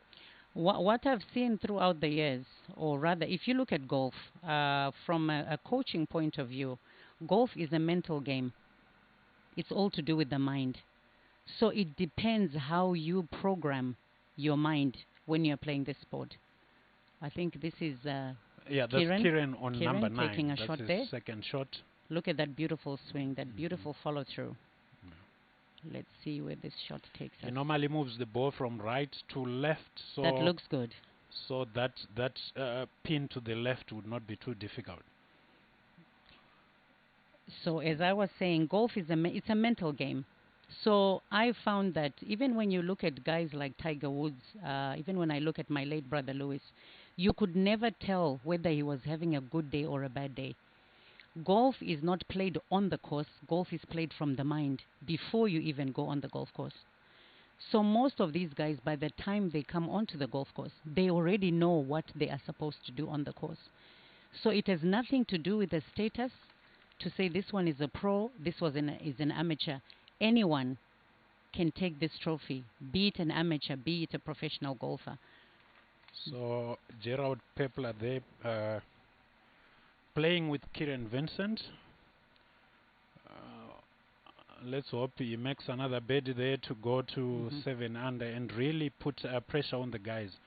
To our viewers, you have noticed that on the fairways, what Roda attributable to the rain, they are allowed to mark, lift and clean the ball. So those showers do make a bit of a difference. And again, local knowledge plays in their favor. As we said before, Kieran has won all over the world, but he started his golf at Royal Harare, so he's very familiar with the golf course. That's our first view of number 10. Second shot on number 9. Nice camera work from our crew there. That's time and again, number 10 proves to be one of the tougher holes on Royal. Do you have one hole perhaps you think is the real tested Royal? If you were to pick a hole, I know you've played here numerous times. Definitely number 17 for me. Number 17 is a short par 4, but I find that to be the most difficult par 4. And it's all to do with where you place the ball. It's not a hole that you can play for the pin for the second shot, because you also need to consider where the pin placement is. But I've always found number 17, even when we were watching the guys playing on number 17, it proved to have been a very challenging hole for the pros yesterday, especially where to place their drive, because most of the guys were taking irons, not even a driver from the tee box. So 17 for me is one of the most difficult holes that I see. Well, Trevor Fisher Jr., I'm sure agrees with you, a perennial campaigner on the Sunshine Tour, a top player himself. I think 3-4 years back, he was leading the tournament by 2 and then made a double to get into a playoff and then lost the playoff. So, yeah. But there have been changes to number 12. Remember, there used to be those huge eucalyptus trees to your left and right. They've trimmed them, and even the green has been redone, but it still remains a beast, huh? That's very true, very true. Number 12, that's the par 5. No, I was still talking about 17. Okay, 17, yes. 17, okay. Yes. All right. No, they've not been huge changes. 12, yes, they've trimmed the trees to the right. But I think the biggest change on the course this year has been the removal of the infamous Maifafi bunker. But was that in play for the pros, or it was just terrorizing the amateurs? It was just terrorizing the amateurs. We watched one of the guys yesterday. Is it Mandu? Yes. He was Mandu. playing on it's number 15. That's Yes. Maifafi. Yes. Yes, and I also wanted to find out, maybe we can discuss after we watch Kieran's cut Kieran there. is a tricky downhiller. It should be moving from left to his right. Looks like a birdie. What an amazing putt.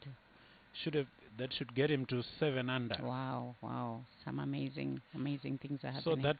that shot, that you know why he was celebrating. It's always good moving, being able to, attack the flag on that.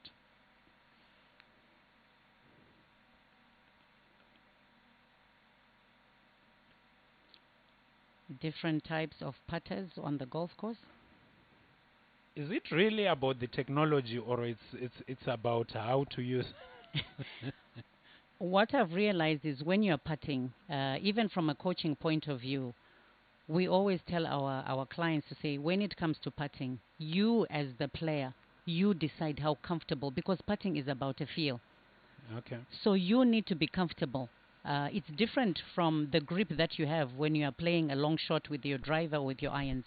So putting really it's got everything to do with the feel.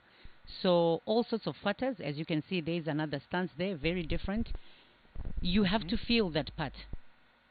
So you're going to have guys coming up there with different styles, different putters, or, because that's the most important part of the game. I mean, putting is that's it, it's the execution. So you really need to be very good at this, and you need to have a good grip when it comes to how you hold the putter.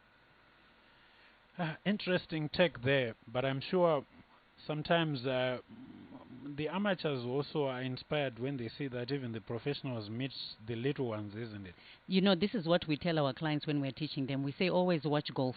Go and watch the more you see these guys, they're making mistakes. You know what? They're human. So we encourage a lot of our beginner golfers to watch the game, because when they see the professionals making mistakes, it means that it's okay for them to make a mistake. It's okay for them when they miss a 2-foot putt or when they cannot come out of the bunker. Because golf is, it's not the easiest of games. As I said, it's a mind. It's to do with the mindset.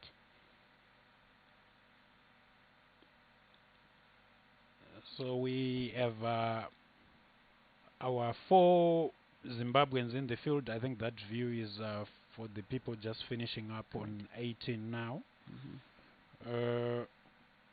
11:41, we expect the last Zimbabwean competitor to be teeing off, number 1, Darlington Chikanyambidza, currently on 5 under. He has now been overtaken by 2 of his compatriots before he has even teed up.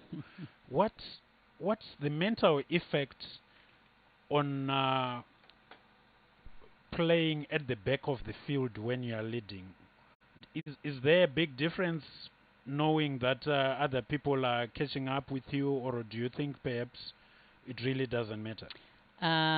Personally, I find that when you are at the back of the field, especially the last 3 groups, these are 3 pressure groups, because you've got guys that are ahead of you and you are consistently checking to see what is ahead of you. So there is more pressure for these guys because they know that they're the guys that are leading. So you really don't know what is happening in front of you. And most of the times when you just hear hands or people making noise in front of you, you know something is happening and you're not too sure who has done what. Have they caught up to my score? How many shots are they? Have they gone ahead? So it's not the easiest when you're playing, especially the last 3-5 groups. There's more pressure for those guys. And you can imagine by the time they come through today, they're going to see the board before they've started that some of these guys are probably closer, maybe a shot or 2 behind them. Well, on our screen, this was Robson Chinoi yesterday. He had a fighting round. He ended up 2 over. Today, through 9 holes, he was now 5 under for a total of 6 under. Why these changes? What happens in golf? Why does one day seem so different from the next? If I look at our guys, why I'm saying I've got a good feeling about our guys from today. Our guys are more settled today. They are in a comfortable place. You know, when you're playing to qualify, there's more pressure because you don't know what the outcome is going to be. And what we also find is that because they are playing at home, there's a big expectation from the fans, from the people watching you.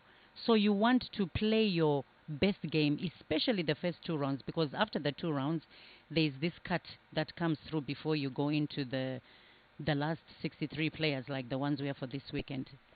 So there is more pressure, and I think the guys, we were having a discussion with some of the local followers yesterday, and we were saying, why is it when it comes to this event, there's a lot of pressure for our guys? And one guy said something that I agreed with him, and he said, you know what, I think our guys feel they need to do their level best. They want to win. So in wanting to win, they are putting pressure on themselves, such that instead of them relaxing and playing their usual game, there's pressure to say, we have to win. We have to make sure that we look good, not just for themselves, but for the fans. So it's not easy when you're playing, and it's a home game. It's being hosted in your country, at your home, on your golf course. But there's more pressure because there are big expectations. So today, the guys have relaxed. They've made it into the last 2 rounds. So they are more relaxed. I mean, look at how they're playing today. Yes, so current leaderboard, the top Zimbabwean now is Kieran Vincent after bedding 9. Hole number 9 is now on 7 under. Robson Chinoi got a bit undone on the 10th, so he's back to 5 under on 14th position. So all in all, I think the numbers seem to support what Rodai is saying here. As we inch towards getting the leaders on the tee box, 12:31, that's when we have Thomas Gana from Chile teeing off with Altin van der Merwe. The difference there is just a couple of shots. Thomas Gana is on 11 under. Altin is on 9 under. Also tied on 9 under, playing in front of them will be Andries van der Veer, who's an amateur, the only amateur from South Africa, and Jaco Prinsloo, another seasoned pro who has always been coming here. So between Kieran and the leader, Thomas Ghana, 4 shots. Mhm.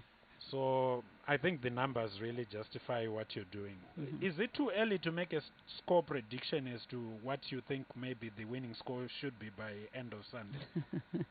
By end of Sunday, well, currently -11 is leading.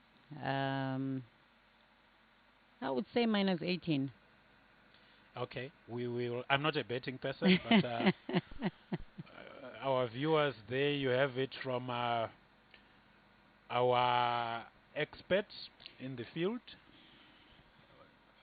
Golf, one of the things that I personally like about golf is the unpredictability. You mentioned Robson Chinoy in our pictures from yesterday there, him winning in Zambia in a playoff against Neil Cut. And Neil had just won the Zimbabwean Open, was it the week before, a couple of weeks Yes, before? yes, And correct. Robson hadn't done so well. Yes. So interesting. I don't know why is it there can be these sudden shifts. This is what I'm saying. Anything is possible in golf. And what we like to urge our players is that never say die, never say it's the end. So you can imagine a guy wins in your country, then you go out a week later, and then you take over. And it was very interesting because we watched them play, and on that very last tour when they went for the playoff, and we remember seeing the drive from Shkitika. He took a drive. It was on the right hand side. Robson took his drive. He was on the fairway. Second shot, Skitika, I think he pulled his shot. This is pressure. This is a guy that had just won in Zimbabwe. And now there was pressure. But I found that for Robson, on that very last hole, just by looking at, with a golfer, you can tell from his posture or when he's walking. You can tell when he's having a good day or a bad day. He was so charged on that last day. It's like he had a point to prove. Because this is a guy who had won in his home country, and he felt that no, we are now in a different country, it's a different zone. I have to do something, and he actually won with a birdie, and Shkitka got a bogey, But his mindset changed, and it was in a split of a second where he made a decision to say I have to do something. So just as he made that decision, what I'm saying here is that even today, it takes a split second for anyone out there to make a difference. Look at today's score already. Look, we are talking about Kieran. Look at where Kieran is. Look at where Robson is. Something is going to happen. Something different. So our guys still, I will say this, they still have an opportunity. Zimbabwean pros still have an opportunity, but let's bring everybody out. Come with the flags. Come with anything that has Zimbabwe, because these things, when I watched Robson, I was actually carrying the Zim flag, and guys were jokingly saying, how can you have a Zim flag and yet you are our coach here in Zambia? I said, this is about home. And just walking around, he was looking at me, and every time he had a putt, he would look at me and wave, just by seeing the flag that I was wearing. So let's come in our regalia. Let's support our guys. I have a good feeling about this FBC Open 2026. Thank you so much. I think season's tickets, for those of us who may be curious, they are only $5, which is quite affordable. You come to the gate along 5th Street. You will have volunteers there who will give you a ticket for today and for tomorrow. There is still plenty golf to be played. We expect that the leaders will be in, well, much later on. They haven't started teeing off at all. So you haven't missed much. If you rush, you obviously find our form players still on the course. Kiran was 5 under for the day and 7 under for the tournament, just now 4 shots behind the leader. And Robson Chinoy, who at one stage not so long ago when it ended, he was 6 under, and then he dropped a shot on number 10, which statistically tends to be the hardest hole for the pros. As we speak, I think another dropped shot from Robson. Do you think perhaps maybe is there a difference in the scoring potential for the nines at Royal Harare? What I've seen as well is that from a lot of people that I spoke to yesterday, most of the people were telling me, including some of the members, that if only the guys can take advantage of the front nine in terms of getting birdies. It seems like the back nine is more challenging. In fact, that was going to be my question for you to say on this golf course, which do you think is a challenging nine? And it looks like the back nine is not the easy side. You can look at the scoring right now. It looks like the front nine is the easier side compared to the two, and the back nine is proving to be a very challenging nine. Not sure whether it's pins, is it the course, it's the layout. You play here at Royal. Maybe you can explain to me what is it about the back nine that is making it a challenging nine. Well, the back nine is certainly longer because Royal Harare, when you look at the playable length, I think it's 6,600 odd meters. But I think the back nine is longer by a couple of 100 meters. And also I think the trees come more into play in the back nine. You should be able to move the ball both ways. Starting on number 10, it's not a short wall.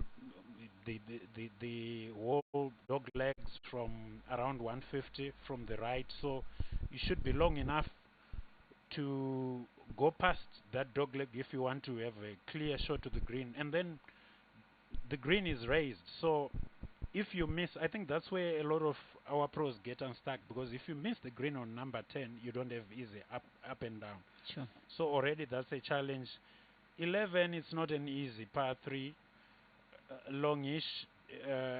From the back, I think it's close to 180 meters, which is, and the wind, you're normally playing it into the wind, so even for the long hitters, you're really not taking a wedge. You're looking at, if the pin is at the back, you're looking at 9 iron going forward. Well, today, the pin on number 11, incidentally, it's 9 on and 5 to the right, close to that bunker. So that's not an easy hole. 12, maybe a bit of room to breathe, but again, even though it's a par 5, around the 200-meter marker, there are those trees to the right. So you need to be able to, it's not just, you need to be accurate and on the right side of the fairway for you to be able to attack the green. It's also raised, so if you don't get onto the green on 2, there's no easy up and down. 13, a nightmare for most amateurs. That's your stroke 1. I think the bunkering really, for most pros, unless you lose your tee shot way right into the Msasa trees, if you put it on the fairway, you've got a short club in, but if you miss the bunkers. 14 plays, I think, 370 odd meters from the tips from the back, so you can hit your rescue 2 iron for the pros and still have a wedge in, but that's the biggest green on the par 4s, so no easy holes. And we've spoken more about that's half the back 9 is correct. And then 15, my 5, even after closing the bunker, the infamous bunker, you're still hitting it downhill, and long is dead, as you say. So it's, once you miss the green, no easy up and down. 16 perhaps, but again, that's a very long par 5, because from the tips where the pros play from, for you to get, you hitting it uphill, and for you to get to the top, I think you need a very good smack there. Interesting things happening on the scoring there, just to bring our friends up to date. Robson is now going birdie bogey. Was that an eagle? Because now I'm seeing he's on 7 under. Yes, that I was saying was difficult. Robson just made eagle on 12. So now we have maybe tied on 7 under. if I can just come, you said eagle for our viewers. Maybe you need to explain what is an eagle, because they need to understand what has just happened. We had a -4, we now have a -6. Maybe you can explain what it is. What is an eagle? What did Robson do just now?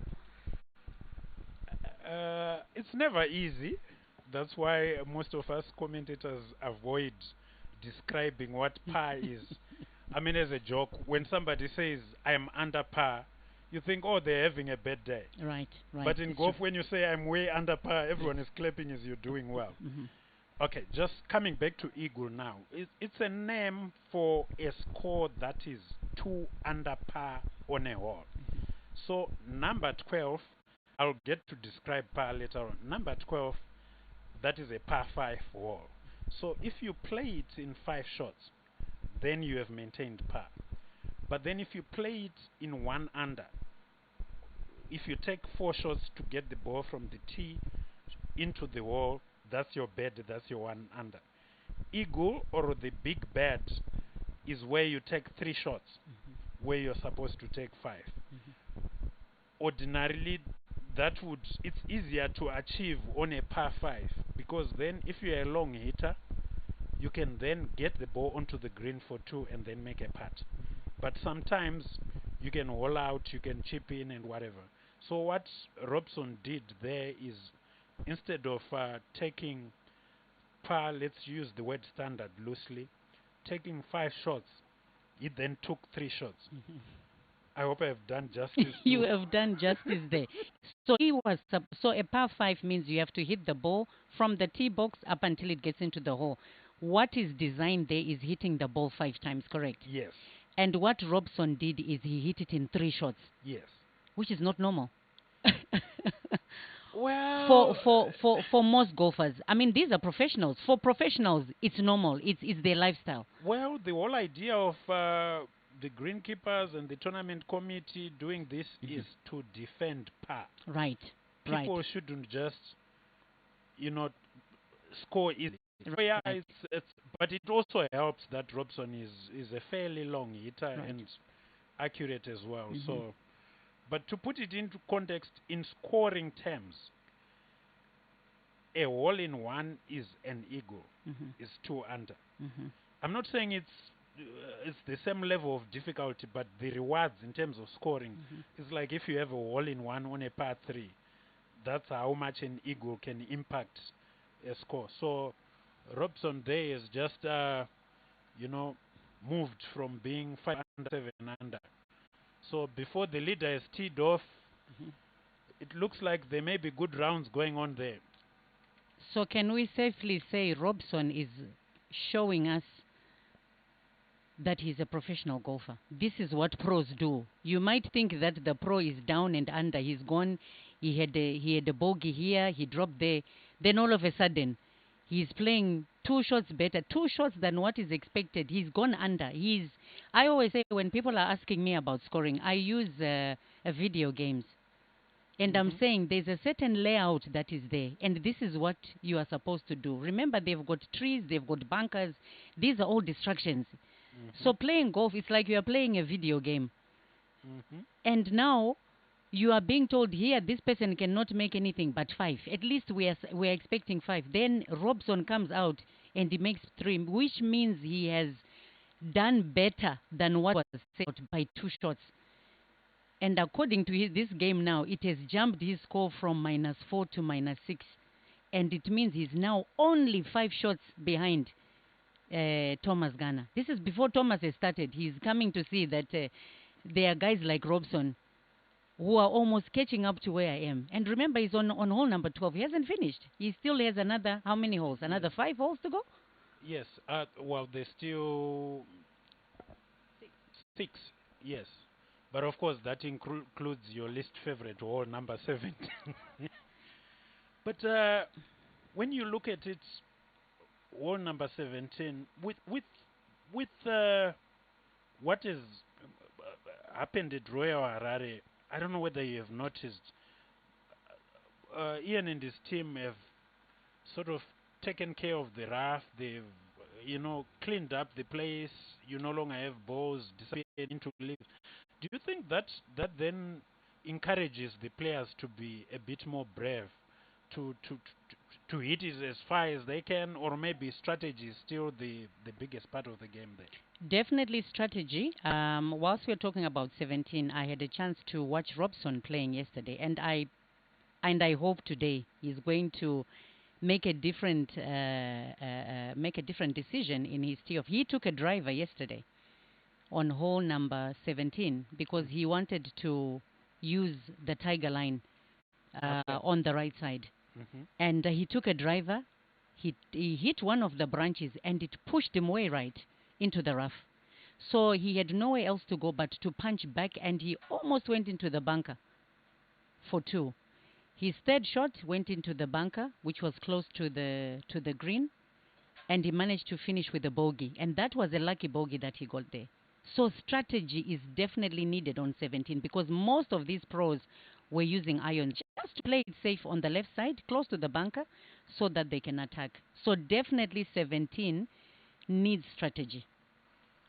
It's not every hole that you need to take your driver. 17, like I told you, that for me 17 is my stroke one.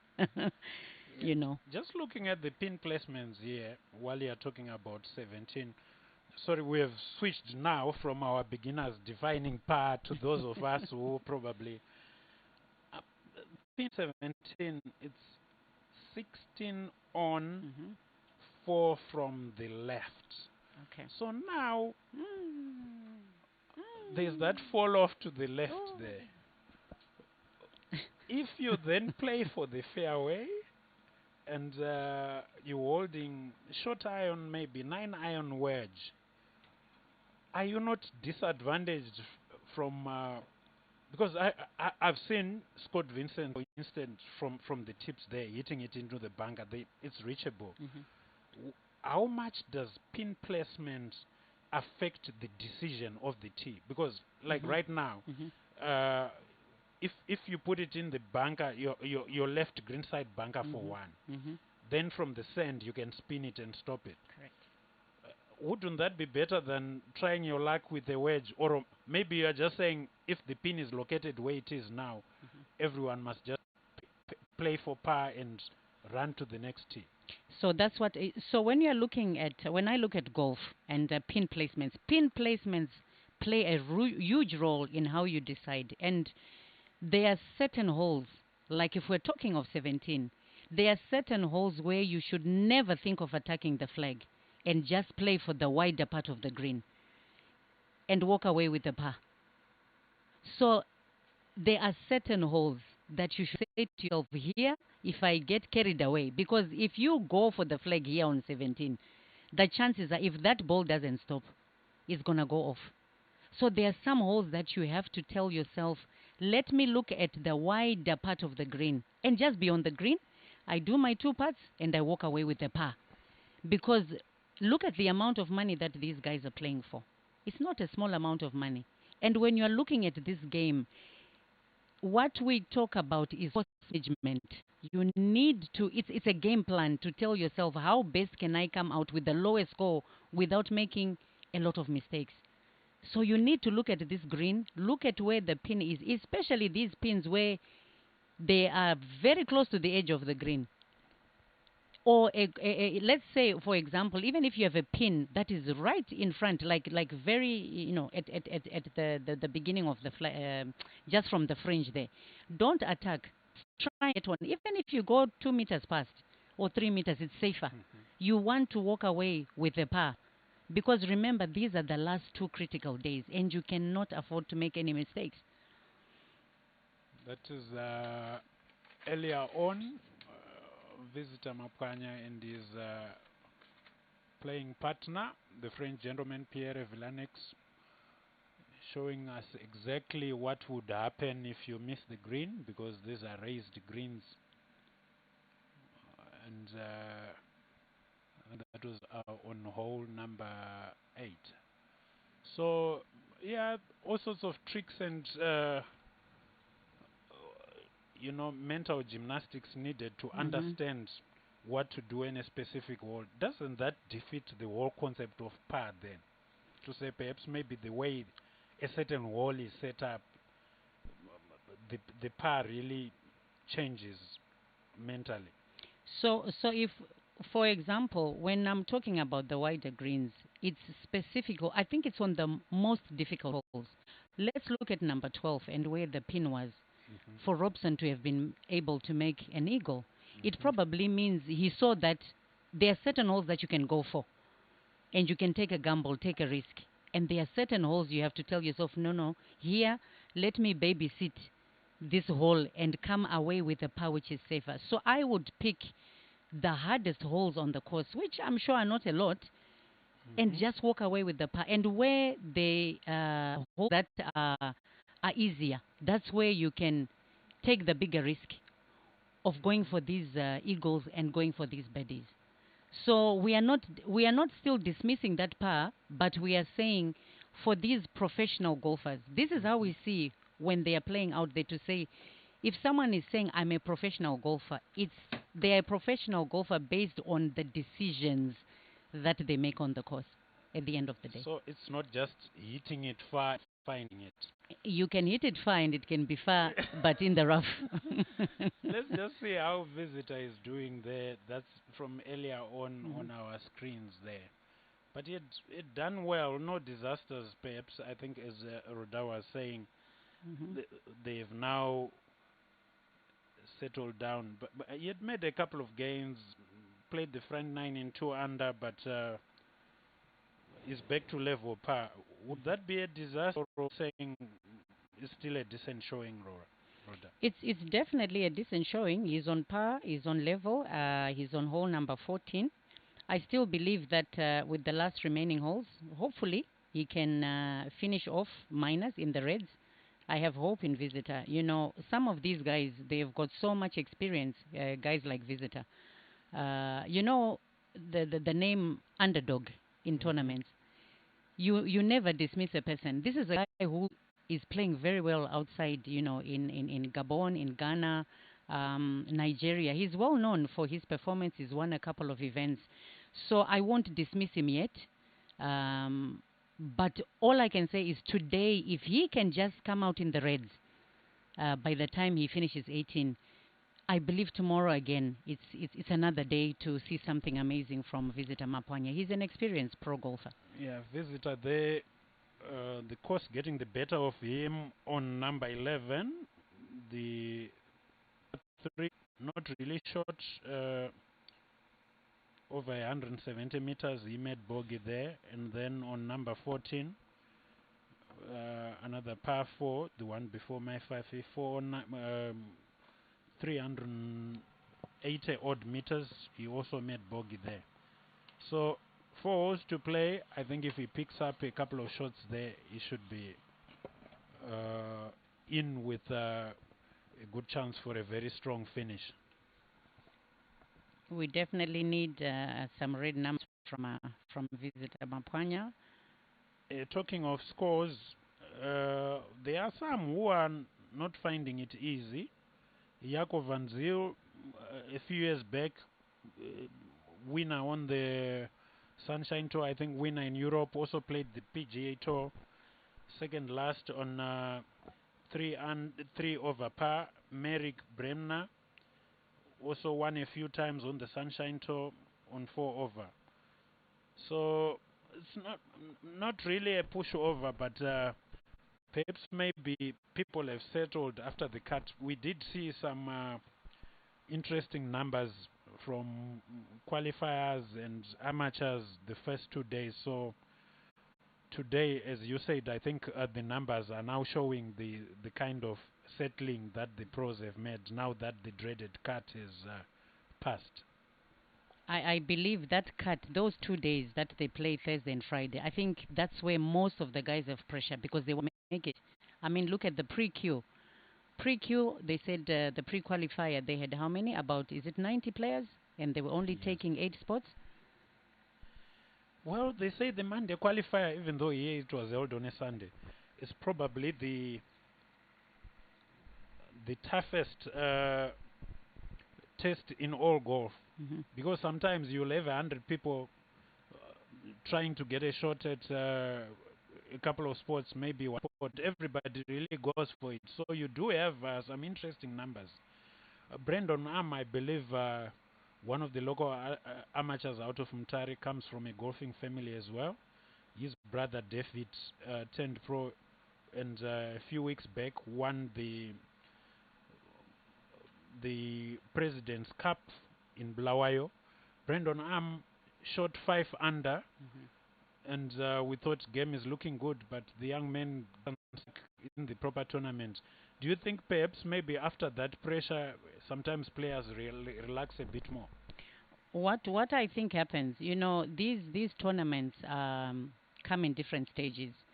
Even if you look at some of our guys who play in the NAC, they are some guys like our winners who shot under par. But when it comes to an event like this one, it's a different atmosphere altogether. And I think what happens with these is that he played and he won. You said this was in Bulawayo? Yes, in Bulawayo. Bulawayo, the inaugural President's Cup. And this is an amateur tournament? It's a professional event. Okay. And were there any pros that traveled to, international pros? I think it was mainly locals, because it was sponsored by one of the parastatals, Net One, who used to be a big sponsor of local golf. But of course, it had the blessing of the highest office in the land. That's why it was called the President's Cup. So, Right. And also it also allowed the pros the opportunities to go and celebrate independence. Right. Because it finished on the 17th, Okay. and then everybody was off to Mapisa to meet His Excellency and celebrate independence. So yeah, it was, but there was an amateur part of it where some of the top amateurs participated. So yeah, you were saying this pressure thing. It seems it's more real than in other sports, isn't it? It is. That's why I'm saying if you look at that event and the pros that played, this is a local event. From a local event, you are playing an event like the FBC Open. Different atmosphere, different players that are coming, from different tours to participate. So the atmosphere changes. And the question is, when the atmosphere changes like this, how do our professionals prepare themselves mentally? Like I said, golf, and I'll keep saying this, golf is a mental game. Do these guys have, do they go for psychology? Is there someone who prepares them for the tournament? Or is just the usual guy saying, look, let's just go there and play? We need to understand whether our guys, or how do our guys prepare for such events, because environments change. And with the change of environment, is your mind also changing towards the game? Because you can't use the same mentality at the President's and the same mentality at the FBC. I see we've got players finishing off. They're around for today there.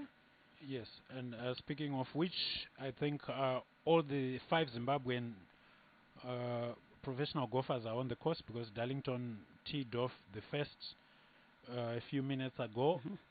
Let's see what happens to him. Coming back to our theme, where we were comparing nines, Scott Vincent dropping a shot on number 11, the par 3. Your thoughts on that? Where they pitched today, 9 on 5 from the right, a very raised green, and a few slopes there. What would you advise?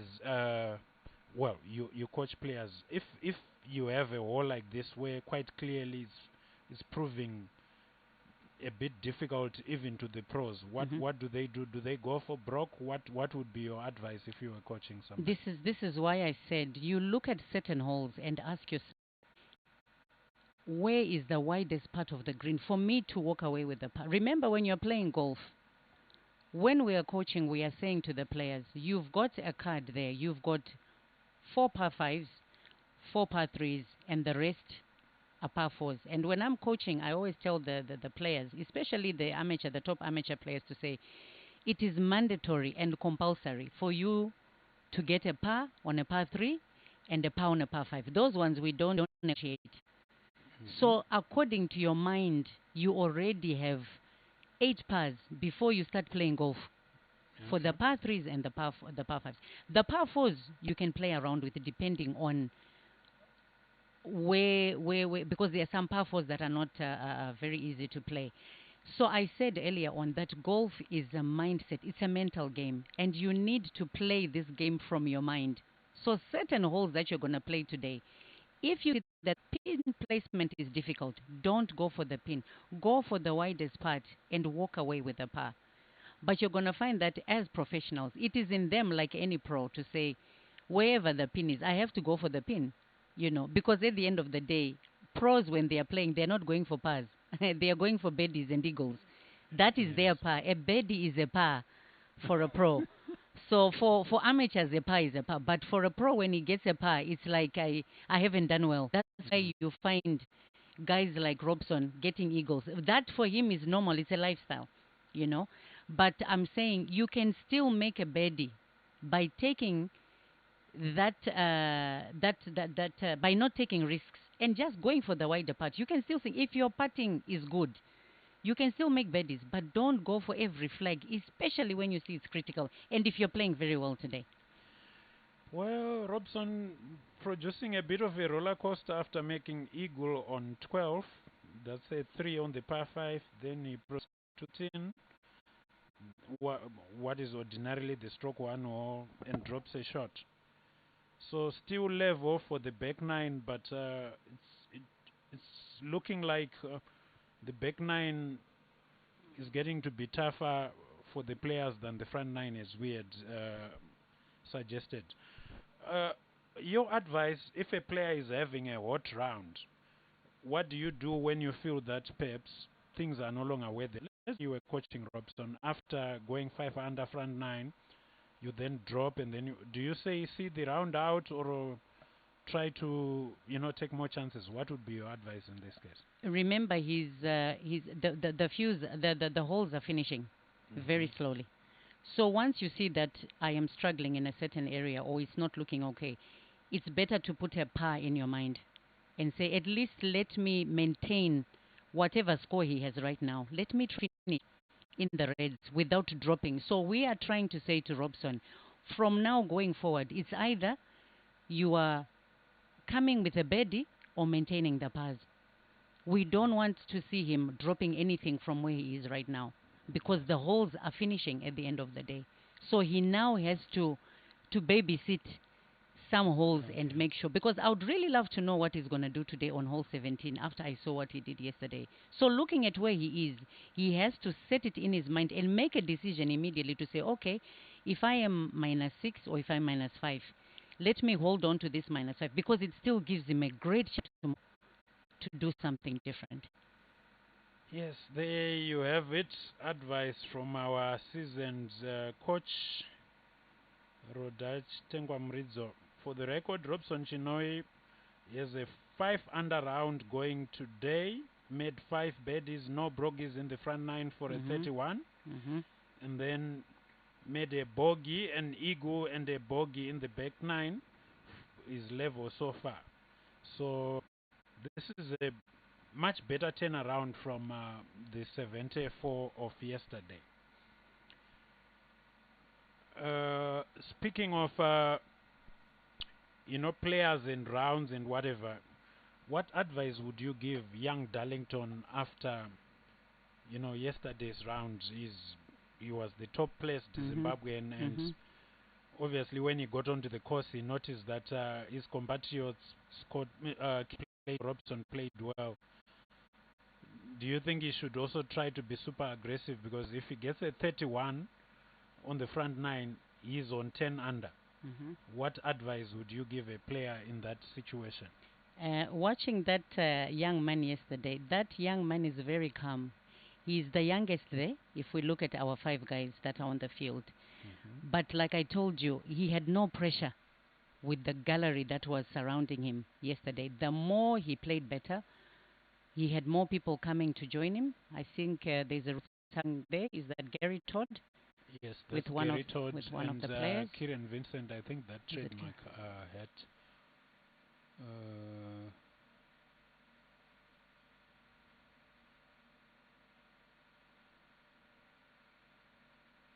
Not too sure what's going on there, but Kieran is an experienced professional, having played on the Asian Tour, having played Live Golf. It's customary for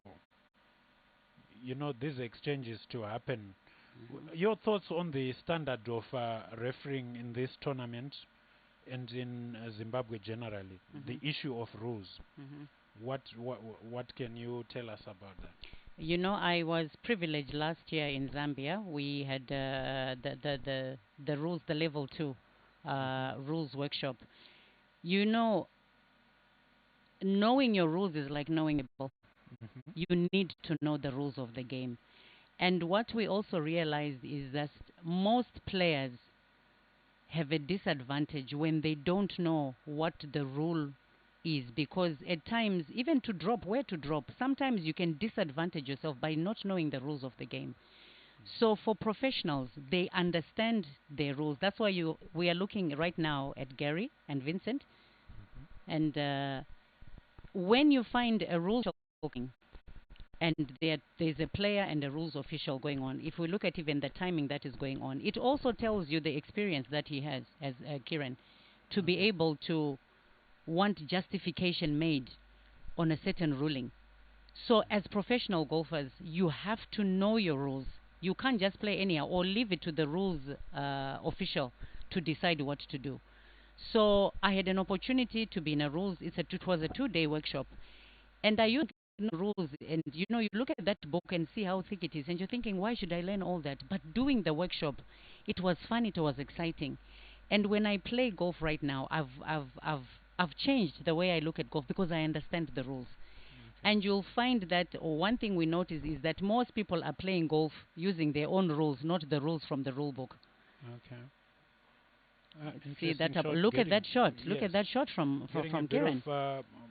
Backspin there. That's a beautiful shot. Yes. So if we can take Kieran as an example, if you look at that shot that he played, and look at where the pin is placed, you cannot attack the flag because you've got a bunker if anything goes wrong. He's gone for the wider part. This is what I was saying. Yes. But it doesn't mean going for the wider part of the green. It still gives him an opportunity. He's still in a birdie zone.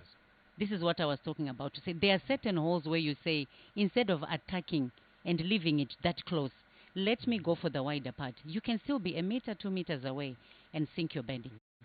So when we're looking at this standard of play, he knows this is what we call course management. He's making decisions, and these are professional decisions. And this is where it differs between a junior, an amateur, and a pro. It's all to do with the decisions you make before hitting the shot. Okay, so there's a lot of thinking there under pressure that you have to do. The other thing is, you notice he would rush. He had to make sure he received the right ruling before playing his shot, because he could have just gone with the official. I'm not too sure what they were discussing there, but whatever it was, look at the shot that came out of there. The other thing, we were talking about hole-in-ones. There's our young pro, Shepherd, who had a hole-in-one yesterday on number 5. What I wanted to talk about is he had a hole-in-one on number 5, and I believe he had a 10 on the next hole. So we just witnessed our own pro there, Robson. He had an eagle, then he dropped the next hole. So it matters how you handle such excitement when you are now playing. This is Van Wyk. That's okay. That's the South African Van Wyk. He's the one who was having the ruling decision with Gary Todd. This looks like it's all number 18 right behind us, isn't it? Yes. Yeah. That's hole 18. Yeah. So you can get so excited when you've hit an eagle, when you've hit a hole-in-one, but it's what you do on the next shot, on the next hole, I mean. Because you go hole-in-one, then you have a bigger number after that. It all comes down to experience. So when you're add them playing up, 10 and 1, 11 shots on 2 holes, where technically then it should have been a 3 and a 5. Yeah. Yeah, that's difficult to to swallow, because after the round, then what do you do? Do you celebrate? What happened? Did he hit his tee shot out of bounds? Because then on number 6, there is out of bounds there. I think he hit a couple of, yes, he hit a couple of shots. This is why I'm saying it's the excitement that comes out there. We've got our leaderboard there that's coming up. Thomas Garner still on -11, teeing off at 12:31. And look who's on number 4. Kieran Vincent, -8. Today is a new day. Today is an exciting day. Now look at it this way. We were talking about this earlier, and we said Thomas Garner hasn't teed off. And now he's got a young man from Zimbabwe who is 3 shots behind him. Yes. We're on hole number 12, are we, with Kieran? Yes, I'm sure after dropping on 11, he must have made eagle or something. We'll wait our scores to refresh. Yes, he did make eagle again on number, the second Zimbabwean to make eagle on number 12 on the par 5 after making bogey. This is why I said for these guys, eagles are a lifestyle, not pars. They don't believe in pars. They believe in birdies and eagle. Yes. So was this on the same hole that Yes, Robson? That's the same hole that Robson. Remember, they're just separated by a group. So he's saying what my fellow Zimbabwean has done, Yes. I can also do. Yes. Well, I hope he doesn't take that mentality to number 13, and then we already have enough bogeys from Zimbabweans and 10s as well from yesterday. So I think we could use birdies. So that was Van Vick after a long talk with Sunshine Tour director Gary Todd, finishing up on number 18. It's a good for our guys today. This is good. I have a good feeling. I have a good feeling about the Zimbabwe Open, and let's not say I'm putting my hopes up high, but I want to bet. I'm going to bet and say one of our guys will lift the trophy. That trophy is going to stay home. I have hope that one of our guys will keep this trophy in the country. Well, I will defer to your wisdom, madam. Last year we had 8 Zimbabweans making the cut out of 156 players. This year we had 5 Zimbabweans out of 144. Does that mean anything? The key difference, well, just a piece of information. Our top amateurs are automatically invited to this event, but this year there was Region 5 in Swaziland. Yes. So we had, we are not saying they are not good, but the cream of the amateurs was in Swaziland. Yes. What would you attribute, or what's your reading of this number of Zimbabweans making the cut? So, when you're looking at golf, like now we are doing development, and what we've noticed is with a lot of countries, there's a time the time I used to play golf, you have to have a cycle of golfers that are changing. Because in golf, there has to be, we say things are evolving. And what we've realized with most African countries, it took Kenya to be the first country to play in a ladies tournament, and they brought in a team of junior golfers. Now, if you look at on the ladies side, if you look at where the junior girls are, they started a long time ago. And if you look at the golf that is happening in Kenya, there are some amazing professional golfers that have come from there. And what we notice is that it had to take a certain country not to look at we are going out to win, but we are going and we're starting to develop young golfers. So when you look at these events, you don't want to create a big gap. So as much as our cream might have gone and played in the Region 5, it's good that we have a development group. There's another group that has to follow behind the cream that has gone there. Because what you are saying is the ones that are participating in this event are not the top amateurs. Well, yes, but also, case in point, I was just looking at the scoring update there. Michael Wallace seems to be making steady progress. 10 in 35, made birdie on number 9, pars elsewhere. He's now on number 12. So he has played 11 holes, one birdie, no bogeys. So We are waiting for an update. okay. While we wait for those scoring updates, we've got a new golfer, Mr. Victor Gapare from Caledonia, the gold people. I think let's get to hear what he has to say. I think Valentine, you are standing by for that. Thank you very much, Pascal, for crossing over. Now we have conversations with some of the big sponsors of the Zim Open tournament right here at Royal Harare Golf Club. And joining me right now is Mr. Victor Gapare, the Executive Director of Caledonia Mining Corporation Private Limited. And Mr. Gapare, we just want to find out for the benefit of our viewers who might not know who Caledonia Mining Corporation Private Limited is. Thank you very much. Caledonia Mining Corporation is a Zimbabwe-focused gold-producing company. We operate the Blanket mine in Gwanda, which produces roughly 80,000 ounces of gold per year. We also have the Bilbo's Gold Project, which is located in the Matabele North district, province rather, in Bubi district. There we are building a mine which will produce 200,000 ounces of gold per year. We are part of the Zimbabwe community, and we participate in national events. Now, talking about national events, Zim Open, it's something that has been going on for many years. And tell us more about the reason behind you participating and becoming one of the title sponsors as well of the Zim Open. The Zimbabwe Open Golf Championship, it's a national event. We look at it from the point of view that we participate in national events. We're part of this society. We derive our license to operate from the communities in which we operate, and obviously this attracts international players, so it's something which we value in terms of contributing. We want to contribute to the community and to the development of sports in the country. In recent times we've also sponsored the Rugby World Cup team, which is going to Australia this year, so we hope they are successful. We're also sponsoring the netball, the Gems, because they've done good things in the past, and we look forward to them doing more things. So generally, we participate in these national events because they are good for Zimbabwe.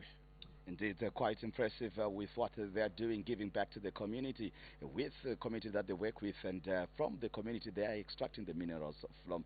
And your parting word, I know it sounds more cliche, but your closing words to our viewers watching and more about Caledonia Mining Corporation. Well, Caledonia Mining Corporation, we are we are building the biggest gold producing mine, one big mine at 200,000 ounces a year. It will be the biggest. Our contribution in terms of employment, foreign currency generation in the country will be unprecedented. Mr. Victor Gapare, thank you very much for joining us. Thank you. Indeed, that is Mr. Victor Gapare, the Executive Director from Caledonia Mining Corporation, a private limited company. And I certainly hope he did enjoy this short interview. And we shall be crossing back to the commentary team as we follow proceedings at this year's edition of Zim Open.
Back to the action. That's Darlington Chikanyambidze teeing off 11:41.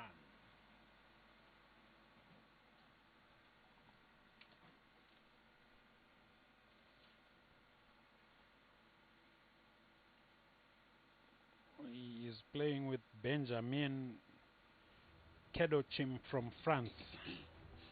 Do you do French, Roger? Maybe some of these pronunciations. I hope I'm not fracturing the French there. You are doing justice to the game, don't worry. So again, we're getting to, that's another view of number 18, the finishing wall. And the hospitality tents there.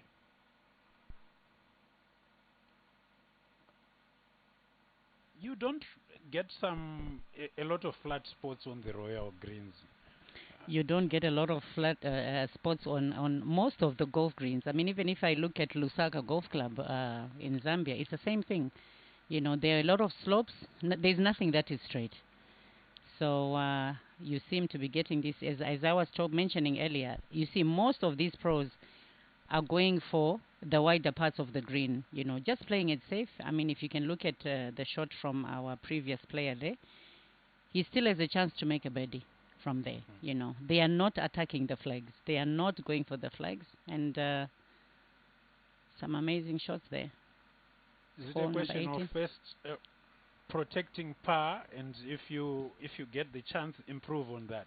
Because when you are playing this game, you are saying to yourself, the worst score I should get is a par, not beyond. Remember, these are professional golfers we are talking about. They are expecting birdies and eagles. So for them, a worst score is meant to be a par, not beyond a par.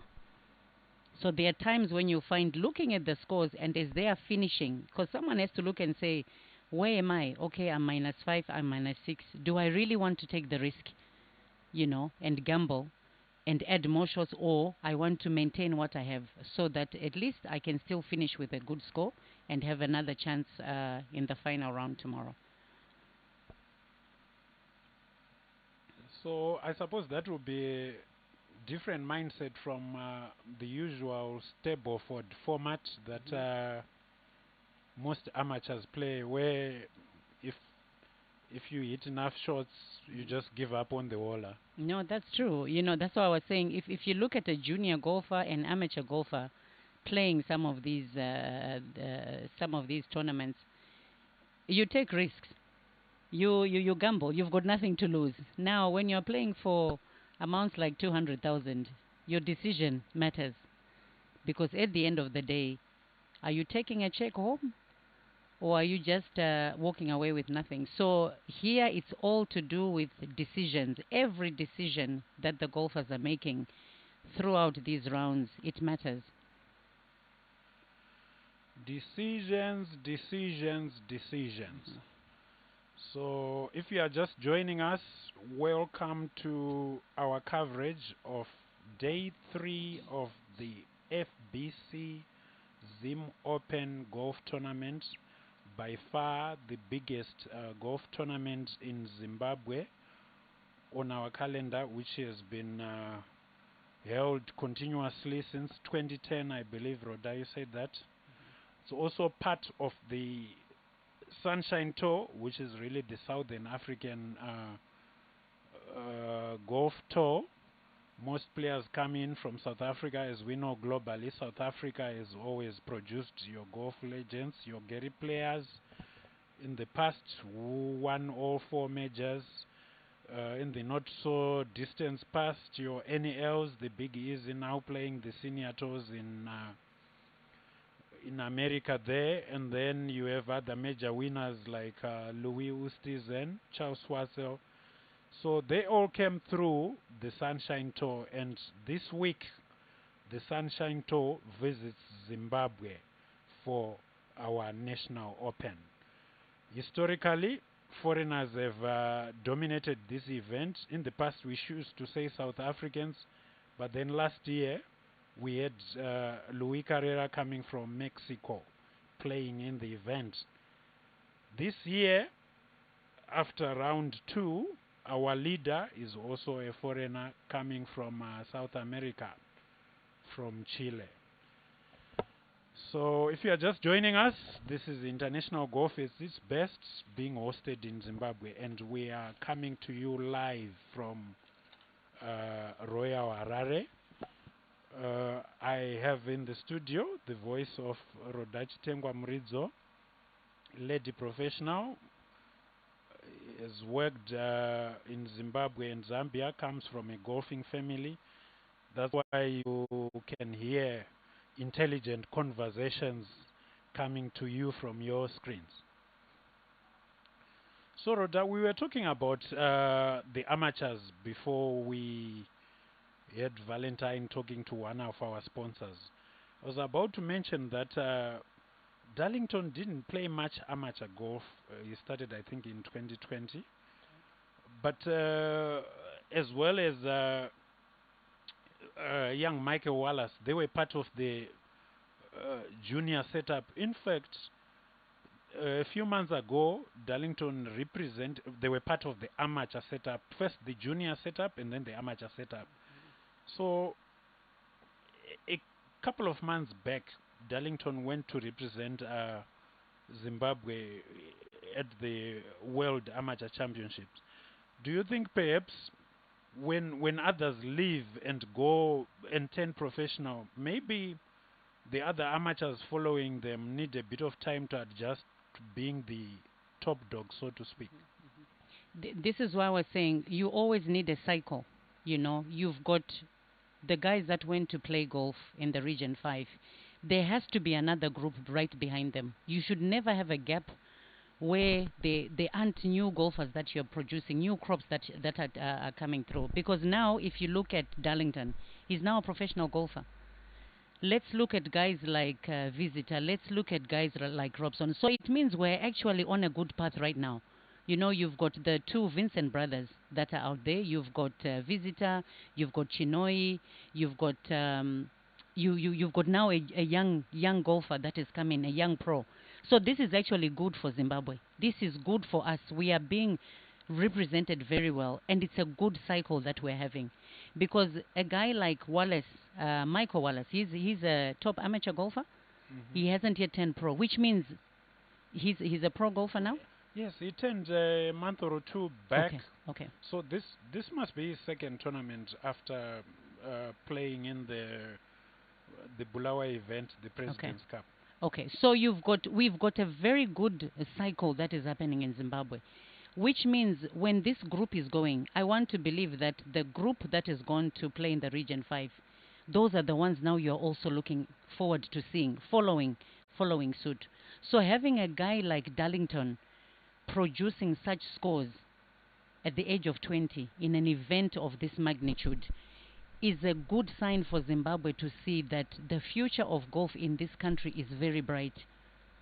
This boy is 20. He's a young man. Let's not say a boy. He's a young man who is 20. And at 20, I want to believe, is this his first Sunshine Tour event, or he's played before?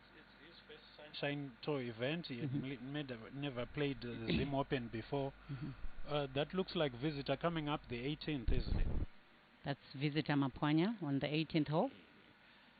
Yes, didn't produce too many fireworks, but as Rhoda said, experienced campaigner, still in the game. There's still one more day to go. What is our score looking like for Visitor as he's finishing hole 18? Let me just briefly get our updates. Technology coming into play. Kieran still tied on number 4. It's 7 under, 8 under. Sorry, 3 shots off the lead. As we go down, Visitor holding on. Yes. Robson now 4 under through 15. He has been overtaken by Darlington. Darlington, after 2 holes, still maintaining level par. Michael Wallace gained 2 shots, got another birdie. Now is sitting on 4 under. And the first in and last of our contingent, playing number 18, Visitor Mapwanya. Just 2 dropped shots on the back 9, made bogey on number 11 and a bogey on number 14 passed through, so he's still on level par. Nothing to be ashamed of, really, especially after making the cut on the number as well. Very good. This is why I was saying we were just trying to make sure that for today's round, even a -1 level, it's still a good finish. So as he's playing hole 18, getting a birdie would be an amazing finish for him, because then he will finish off -1. But par is also still good. Tomorrow is another day, because this is where, when you're playing this type of game, you want to make sure you don't lose any more shots. Very good shot there from the young pro that is playing with Vincent Mapwanya. That's Pierre Viral Neix. My French is... I hope the French won't sue me for abusing their language there.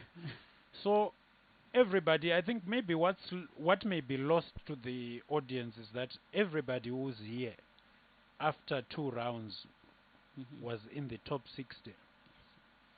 So that's visitor preparing to hit his approach shot from the middle of the fairway, or shall we say the center, or the middle of the center of the fairway.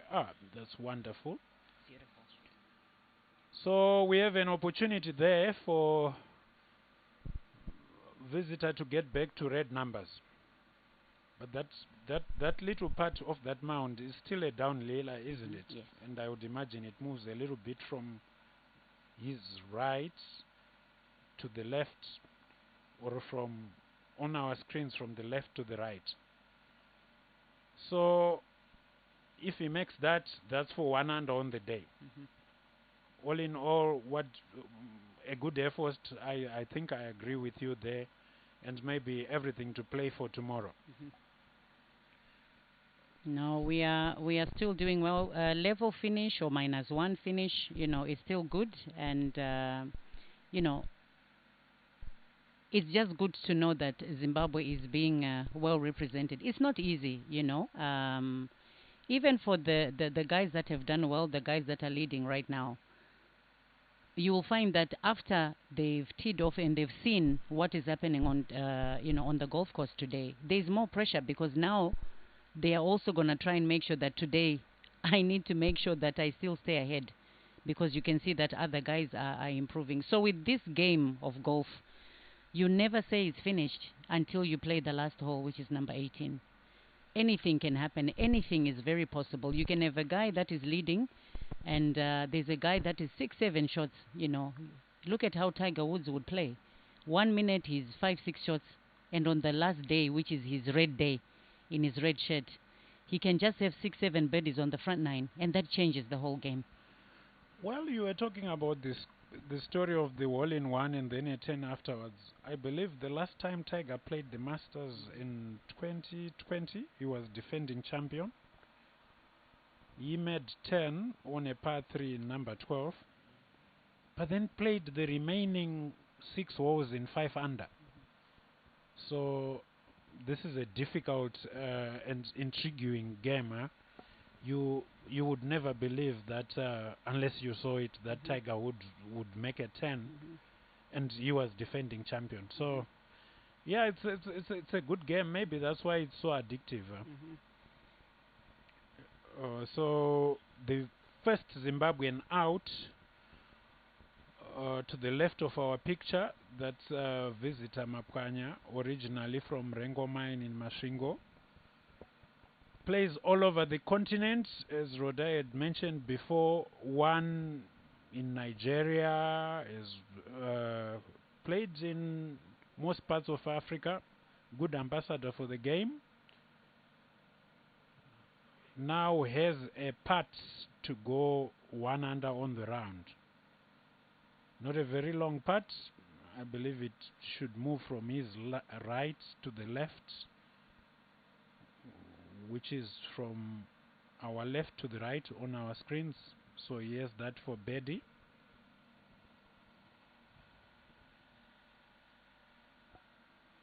Rather quick putt. Did he hit it? Gave it a bit more respect than it deserved.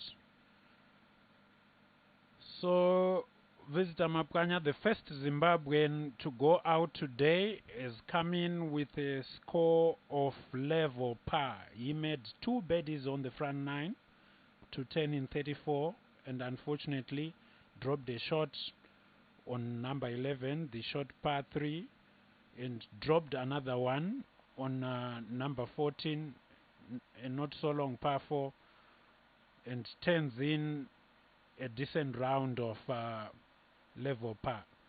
Your comments on that performance, Rhoda?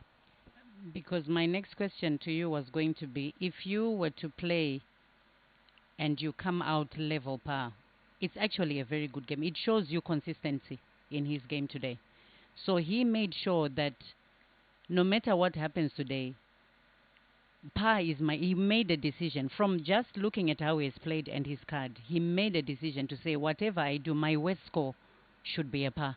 I should not go beyond. Yes, he had 2 birdies and then the 2 drops, which kept him at level. But he managed to maintain playing level. And a lot of people might not realize that even finishing off level, it's not easy.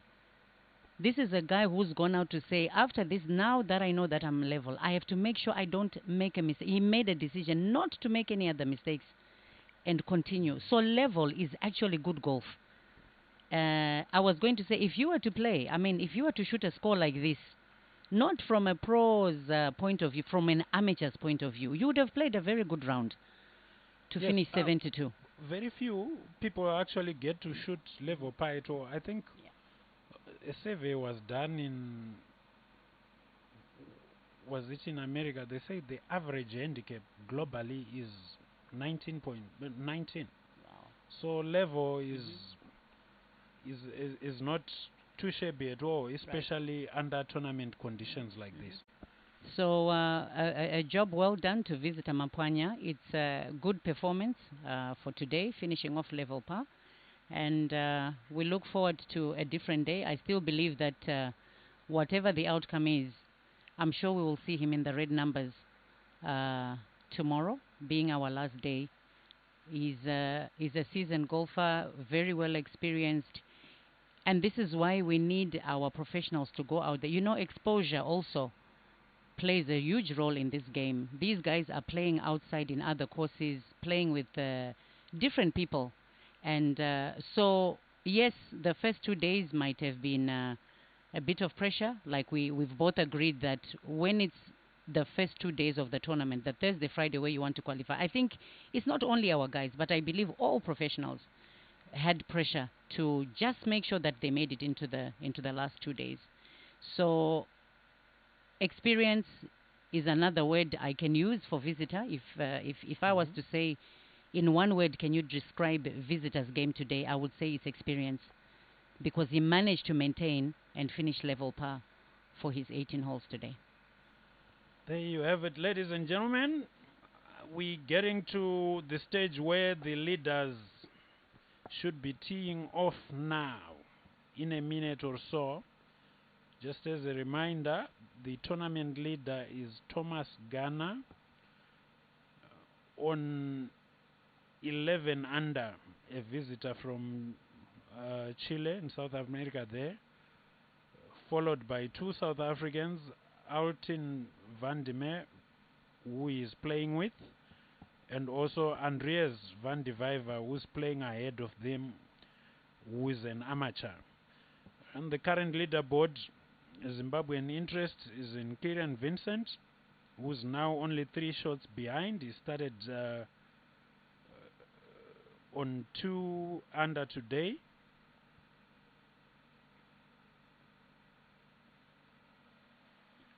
He still has a few more holes to close his account, but I think by all means he has given a good account for himself. He's now playing number 15, the last short hole, having made par on 10, bogey on the par 3, 11, eagle on 12, and then par 13, 14.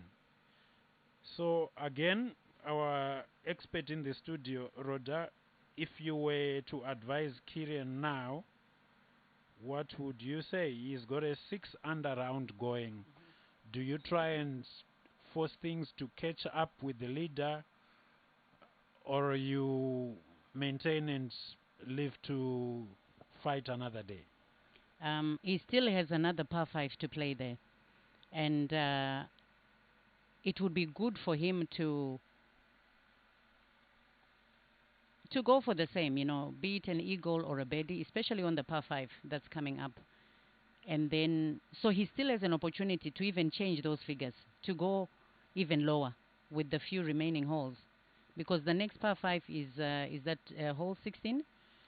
So 16, That's 18. number 16, So and following your advice, you said depending on where the pin is.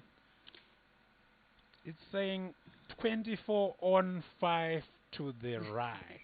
So that's your back right pin. And Okay. So looking at where the pin is placed today, a birdie is very possible for Kieran. We've got a chance to make a birdie. We are not going to go for it. If you look at these pin placements for today, you can tell that they've tried to put almost most of them in a place where they know that if you try and attack the flag, that ball is going to go off the green. well, except 12, we've had two Zimbabweans Yes. making eagle there. Correct. Because it's on the center. Yes, Yes. Yes. the left, the middle bunker to the left is in play. But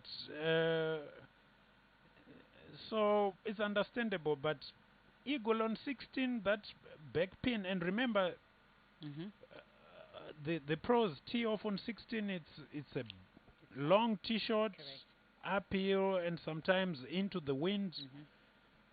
So perhaps maybe let's hope for a bed there, like you said, and then maybe if it gets to 9 or 10, should be okay. Do you think the leaders will be able to produce the same fireworks, or maybe because now they are leading, they will probably be a bit more conservative? I believe as they are looking at the scores, there is more pressure for the guys at the back. If anything, if there are guys that have pressure now, because remember, they want to maintain the lead. And in maintaining a lead, you have to make sure that you are so focused. It's not easy to ignore, knowing that I'm starting a round and the people are behind me. 3 shots is not a lot. And we're talking 3 shots because he still hasn't finished 3 more holes. So if I'm looking at Kieran, a birdie definitely on 16, and hopefully a birdie on. He's got 2 birdie chances, 16 and 18. Because if we look at the golfers that are finishing off hole number 18, you can tell that a birdie is possible. The last Yes. visitor and his playing partner had Yes. decent chances. So 16 and 18 are giving us, 2 good opportunities for Kieran to even move to a -10 to finish his round. Okay, that's the approach shot for the group playing a couple of groups behind visitor into 18. Let's watch. That flag, there you have it. Yeah, it looks like So- a completely different hole today. Yes. Yesterday it was back left. Yes. And it was a bit of a nightmare because then pros were getting into bunkers. If you played too safe, you had a long putt, and it was in a bit of a, a bow, so it's not the easiest. And this is where Robson actually got his birdie yesterday, and it moved him to 1 under Yes. yesterday. So you can look at even the way they have done their pin placements today. There are some that are a few, I think, that they've been okay, but most of them are proving to be very difficult. So this is why I was saying, when you look at the difficult ones, it doesn't mean that if a pin placement has been put in a different position, there is no opportunity or chance of you making a birdie. The chances are there, but we are saying to our golfers, at times on certain holes like those ones, you don't want to take the risk. So back to your question with regards those that are teeing off now, those who are leading. I'm just looking at Kieran's finish, and I'm predicting a -10. If we get a birdie 16 and a birdie on 18, that makes him 1 shot behind Thomas Garner. So him going off teeing off last, knowing that there's someone who is now only a one shot behind me. It means his concentration level today has got to be 200%. He cannot afford to make mistakes today. So he stays ahead of the pack. So there's more pressure for these guys that are teeing off at the end of our round today. All right. After that speculation, I'm hoping our team on the ground, Valentine, and our crew will be able to perhaps maybe have a chat with the visitor for a few moments after his round. Let's see how that pans out.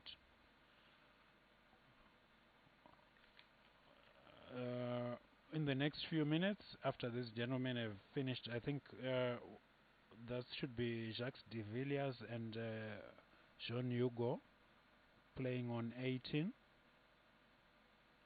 Now looking at where he's coming from and looking at where the pin is. This is a shot where he wants to either leave it just before the pin and not attack the flag, because we're looking at our pin position there. Yes. Let's take a look at that shot.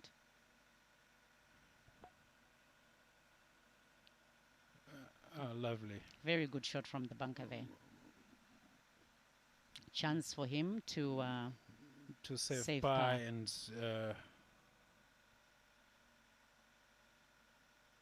okay, I think that's the fall-off area on earlier on number 9. Behind them, after Jacques and Jean are done on 18, we should then have a last look at Robson Chinoi. It looks like Robson Chinoi on 17 is sitting on is now sitting on -5. It means some interesting things have happened on the golf course there. Yes, I think it's been an up and down round with the back 9 there. Yes.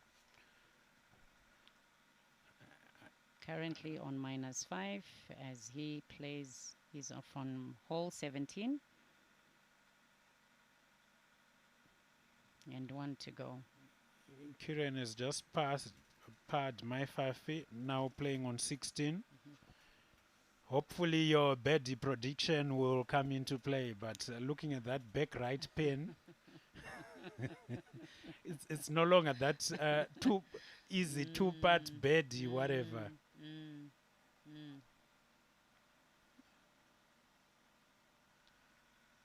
I wonder what they're going to do with the pin placements for the final round. If this is only the second last day, it's very interesting for tomorrow. Somebody once told me that even if you were asked to, make your own pin placements, it's still going to be difficult. Very true. I think that's those are the, we're getting close to the leaders. I think that's the view on number 9 with that pin placement. But that we've just now moved to, that looks like 18, isn't it? Yeah, the birdie putt on 18. That should move a little bit from his left because of that mound from the bunker there, from his left to the right.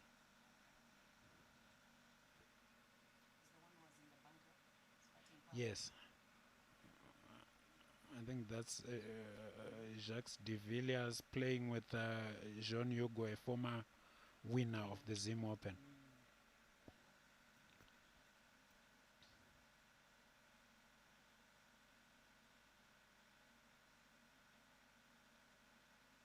Wow. Good up and down. They make it look so easy, huh? What I wanted to say is what we are witnessing at the FBC Open is history, the present, and the future. Why I say this, we're talking about Hugo. He's a past winner. So we've seen some of these amazing pros who have won the Sunshine Tour, the FBC Open, participating in this event. We are looking forward to someone lifting the trophy tomorrow.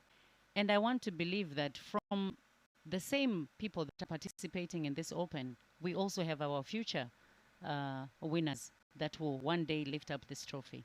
So a very interesting crowd, very interesting golfers. These are guys that are playing out there in the world, and what an opportunity to have them here in Zimbabwe. And we are watching them live at the Royal Harare Golf Club. Yes, I think Valentine might have something to say, but as we wait, interesting scorecard. Robson has just decided to make the back nine very interesting. Went bogey on 10, par on 11, eagle 12, bogeyed 13, 14, 15, then bedded 16 and 17. Did you say birdie on 17? Bedded, yes. I really wanted to know. You heard what I said. I saw him playing 17 yesterday, and I really wanted to know the decision. So Robson has had eagles, he's had an eagle, he's had birdies. This tells you something that even for Only tomorrow's one par on the back nine. So you can see the shift in the Yes. game from the last 2 days. Yes. The guys are settled. The pros are relaxed now. And I think today they made a decision to say, you know what? I'm going to give it my best. And look at the results they're producing today. Yes, that should be the group, the pairing. Robson and his playing partner approaching number 18.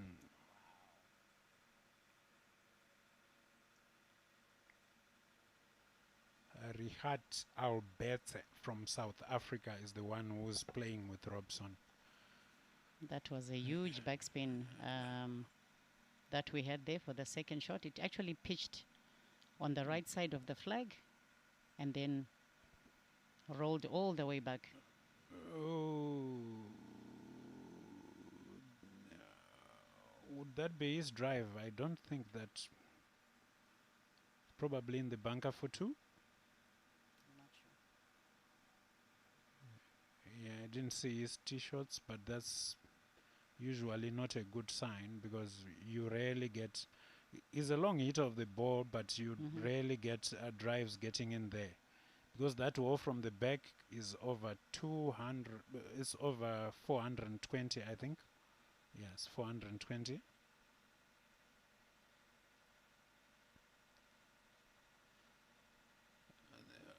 The top players. Nemesis, where did he get to?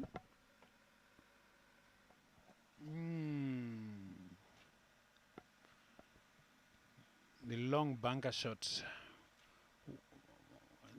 Some say the bunker shot is the only shot in golf where you aim not to hit the ball. How far true is that?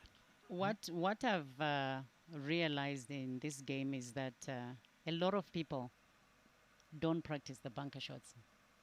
And one feature that Royal Harare Golf Club is known for are bunkers. Do you still have, is it 99 bunkers?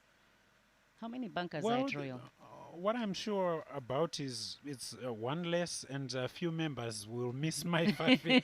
But yeah, it's a lot. They are over 90. I'm no longer too sure about it. Hopefully, later on today or tomorrow, we'll have the general manager of Royal Harare, Ian Matheson, a good golfer in his own state, telling us about some of these futures. But 90 is a lot. That's averaging 5 bunkers per hole. It is a lot indeed. And from a coaching point of view, we've noticed that a lot of people, when I say a lot, I'm excluding the professionals, you know, our beginners, intermediate. I've always said, if you can master a bunker shot, you can chip from anywhere on the course. That is a shot that a lot of people never spend their time on. And you hear a lot of people telling you, I don't like bunkers. It's because they've never practiced. If you can invest your time in playing a bunker shot, be good at bunker shots, you'll be able to chip from anywhere around the green. Let's go back to our player. Chinoy with a tricky pitch there. Not much green to work with. Everything runs away from him, from right to left. Oh. That went into the bunker, isn't it? Yeah, it's been not the best finish for Robson there. But what is exciting, even when I watched him in Zambia, did you see how he didn't do a good shot, but did you see the smile on the face? Yes. That's a good shot out of the bunker. Well done, Robson. So what matters is how you. What word can I use? Whenever you've played a bad shot, it depends. Even with your posture, your body can tell us how you are looking at the shot. Because sometimes when you have a bad shot, the minute you have a bad shot and you choose to also have a bad attitude towards the bad to shot that slump you your made, shoulders it can and affect. you drop your Yes, head. yes. Yeah. So it can affect your next shot there. Let us maybe go back and watch Robson's playing partner as he's putting for a birdie. Wow, what an amazing That's birdie. the first birdie we're seeing there. Well done. That was a good birdie there. Yes. This takes me back to what I was saying, to say 18 has got a high percentage of making a birdie on this par 4. Yes, by my estimation, Robson should be sitting 5 there. So normally a reliable pressure putter, I reckon that's going a bit uphill. That works in his favor. Breaks a little bit from his right, Okay. which is to the right of our screen, right to left.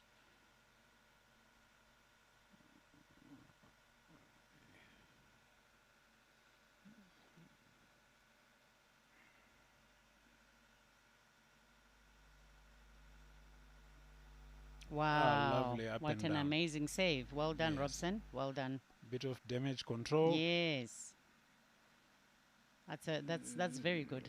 That's a Yes, good save there. Unfortunately, that brings him back to 4 under, I believe.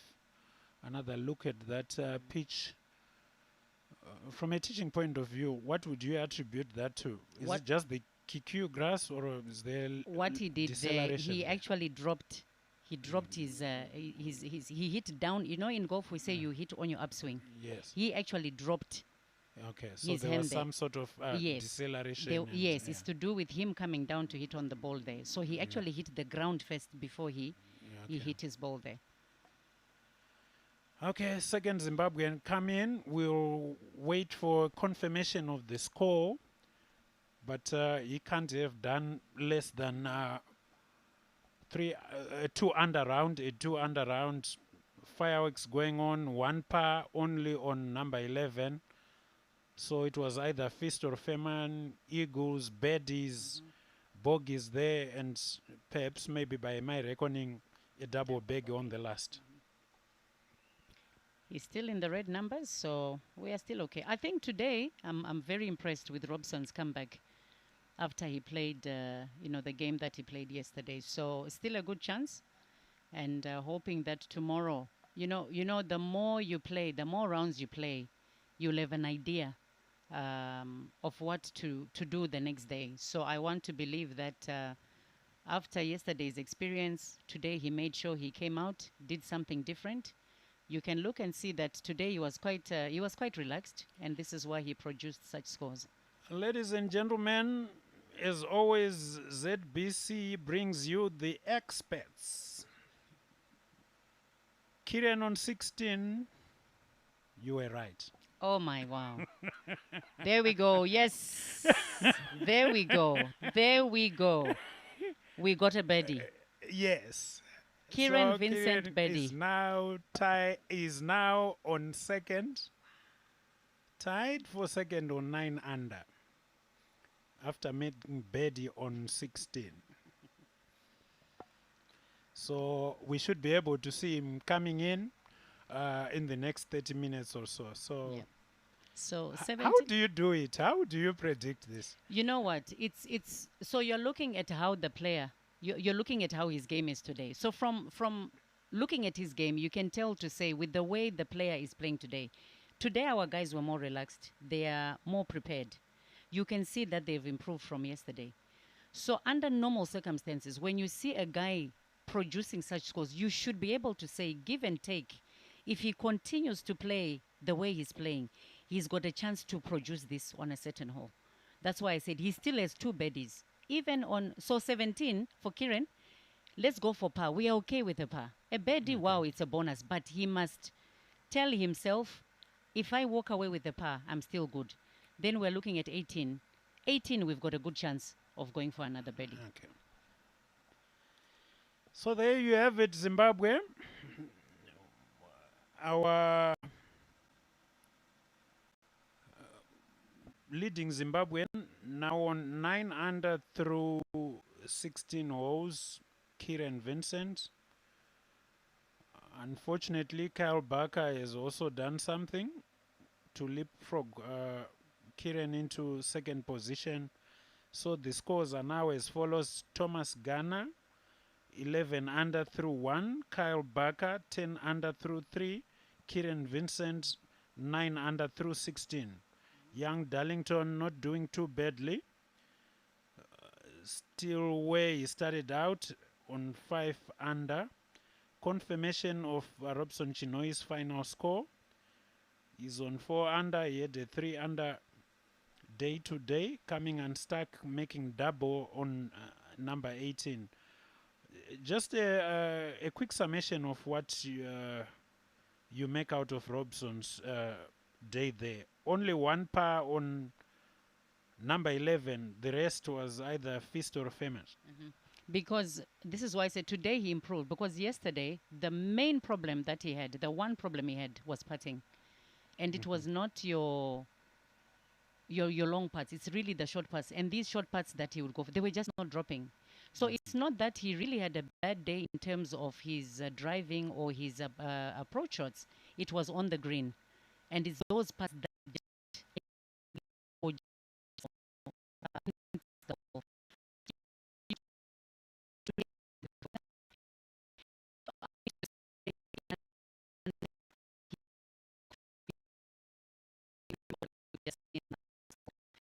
Well, I think you're looking at how many bogeys, probably 3 bogeys, 1 double. That's 5 shots. Yeah. So this is why I was saying, if a professional golfer goes on the golf course and tells themselves, my worst score, Visitor Mapwanya played a very good game of golf today. Level. That meant that 4 is what he made a decision to say, 4 is my worst score. So if we were to transfer that to Robson, where he had the bogeys, he had maintained those pars. He was still coming out with a very good score. It was going to be a brilliant score. Yes. So he's still there. Like I said, tomorrow is another day. I would actually predict that tomorrow we should see some more improvement from Robson Chinoi. And hopefully we'll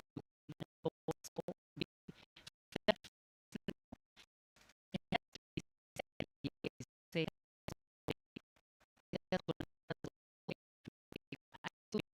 tomorrow is better chance of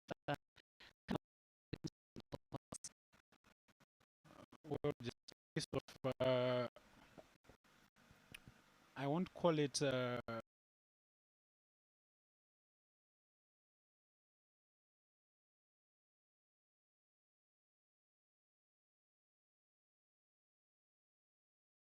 last year, and everyone was, young man, you are a day too early. So if he brings in a 62 tomorrow, it's game on. This is what I'm saying. He has proved himself today that I can do it. This is a guy you can still support and look forward to producing. If he shot a 62 a day before playing the tournament, he can still shoot a 62 on the last day of the event tomorrow. Nothing is impossible. It's just how you program yourselves before the event. This is what takes me back to some of these golfers that we have. If you look at guys like Tiger, Rory, it's a huge investment that they put into the game. And when I talk about investment, you need your psychologist, you need your physiotherapist. There is manpower that surrounds these guys, such that all they do is play golf. But there are certain people that are around them, helping them. And for me, the main thing for golfers, where a golfer will win, where a golfer will lose, is on the mind. You need a psychologist. You need someone that works with you so that you start with a positive mind before you go on the golf course, which takes me back to our guys here in Zimbabwe, our professionals. Do we have such? Do they have psychologists? Do they go for physiotherapy? Do they have that investment? Or we just come, we play, and we go? Because you need to explain to me why someone can have a 62 today, then tomorrow you have a 75 or 80. It means there's someone that had to work with the mind at one stage. So are we shortchanging our own guys? Maybe this could be the thing to say, when it comes to such events, who is sitting with our guys and working on this mind before it goes on the golf course? Yeah, that's some very deep thoughts there, Rhoda, emphasizing again that the most important 6 inches, sometimes smaller, sometimes bigger, depending on the size of your head, is the 6 inches between your ears. But yeah, interesting day today for the Zimbabwean contingent. All the players that made the cuts, it looks like they all brought their A game today, especially one Kieran Vincent, who we should be seeing in the next few minutes, finishing up his game on number 18. Just as a recap, we had Visitor Mapkanya, the first Zimbabwean to go in, the first of the 5 to go in and come out, shot a respectable round of 72 level par. He started on level par, short level par, so he's still in there. A good round tomorrow will move him up the finishes. And then we were talking about Robson Chinoi. He had a roller coaster back 9, only 1 par, threw in an eagle there, a double bogey at the last, lots of birdies and bogeys, but still managed to make progress after a very good 31 in the front 9. So you can see there that for him to shoot a 31, there is hope. There is definitely hope for him to have a 31 on the front 9. Well, contrasting that with young Michael Wallace, who's still on 4 under again. Front 9, the first 8 holes made par, betted number 9 to go out in 35, and then reverted back to par, par on 10, par on 11, par on 12, betted 13 and 14, unfortunately dropped a shot with the first one on the infamous Mai Fafi on number 15. He's playing number 16. But talking of Michael Wallace, he's a lefty. Does the side you play from give you an advantage on some holes or whatever? Like when we were talking about some of these holes where on number 18, for instance, because it's a dog leg right, for the people who play right-handed, the tee shot, you have to hit a power fade of some sort, but for him is drawing the ball. Do you think, is there any merit? Because I remember in the past, Phil Mickelson used to be Tiger's closest competitor, said of Augusta National, Right. says for him it's easier now because he plays left-handed. What's your take on that? You know, it's like from a teaching point of view, I always have to, because I'm right-handed, and when you're teaching someone who's left-handed, you always have to stand the opposite side to be able to coach them. I don't think there's much of a difference, because if you're looking at someone who's playing right-handed, there are certain holes where it's easier for whether it's a drive for someone who's left-handed. So I don't think whether you play left or right, you are at an advantage or disadvantage, because we've got shots that we call a draw, we've got a slice. As long as you know the technicality of the game, whichever side you play, whether you're playing left-handed or right-handed, it shouldn't really affect, because there are certain holes where it's going to be an advantage to you being a left-handed player. Not courses. Let's take you back to where you grew up. Viewers, pardon us. Rhoda grew up at Wingate Golf Yes. Club, and Mhm. it's been a hotbed of producing pros. Probably produced more pros than any other course. Yes. But in my own view, for the right and for you to play Wingate well, you should be able to draw the ball. In fact, hit hooks most of the way, except on is it number 13? Because Wingate is known for trees, Hmm. and Wingate teaches you, from my perspective, Wingate teaches you to play a straight shot, really, because it's really about trees. You do have a few holes. If you look at maybe hole number, I would say hole number 2, the par 5. Let's start with number 1. Okay.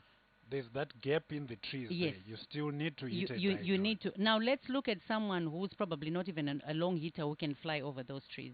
Mhm. That one was one very difficult one, which I'm sure even until today, for you to decide which club to use. And on hole number 1, if you're playing Wingate, it's not a hole that I would personally take a driver. I can just Mhm. take an iron Well, and you're place. lucky because you guys play 50 meters in front. So the other thing I've seen is it all comes down to decision making, which is what Mhm. I said. Mhm. It's not every hole that you need to use a driver. Placement in golf plays a huge role where you place your first shot, because that will determine the outcome. That's why when we were talking about hole number 17, I said here at Royal, hole number 17, most of the professionals are taking out an iron to just place the ball on the fairway.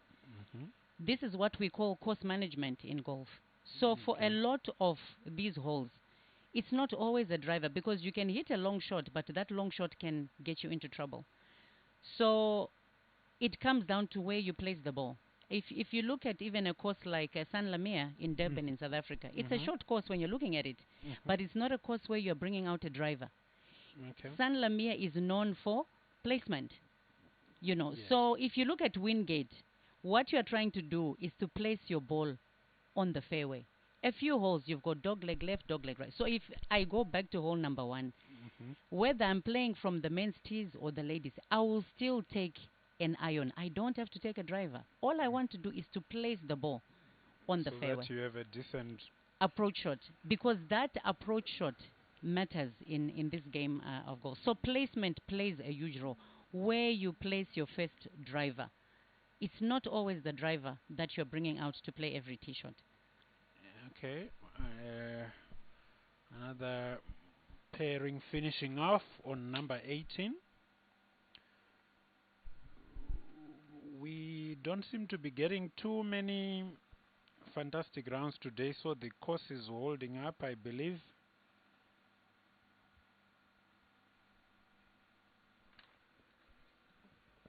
You can see a number of spectators flocking in to watch. This is the third round of the FBC Zim Open. A lot of people have come out to watch, and the weather as well. We had some showers, some heavy rain last night for a good 5-10 minutes yesterday, which we all agreed and said these are the winter showers. As you can see, all those people coming in to watch, to support. Um, this is our second last day of the FBC Zim Open 2026 here at Royal Harare Golf Club. That's Kieran Vincent. Yes. This is hole number 17. No, this that is hole looks like 18. This is hole yes. 18. And gone long with his second shot. He's got the best round going today. Yeah, he is 7 under through 17 holes. So would that be true to say on hole 17 he made par as predicted? Yes. Well, I'm sure you probably have a secret comms protocol where.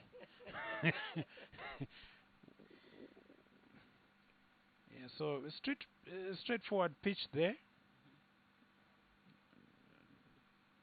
Pretty straightforward. Settle almost. Should be able to take care of that, hopefully. That was Kieran Vincent attempting a birdie and almost getting our guest here to jump. That was very close. That was very close. That was very close, and he's displayed good all-round skills there. This is actually from yesterday. This is yesterday's Is that clip. from yesterday? This is what he did yesterday. Oh, okay. Yes. So there's still an opportunity for you to get your birdie. Just looking through the windows, we can tell by the crowd that they are now moving up to 18. Yeah, this is from yesterday.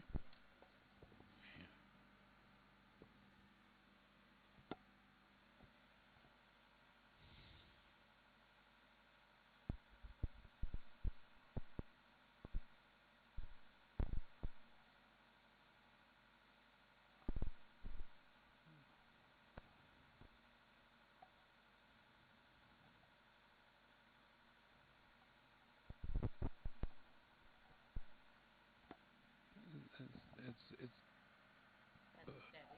yes, in the background there, just partly obscured by the pastor, that Derek Vincent started the game late, but became quite a good golfer, plays in the single-digit handicaps. I think it's a 6 or so.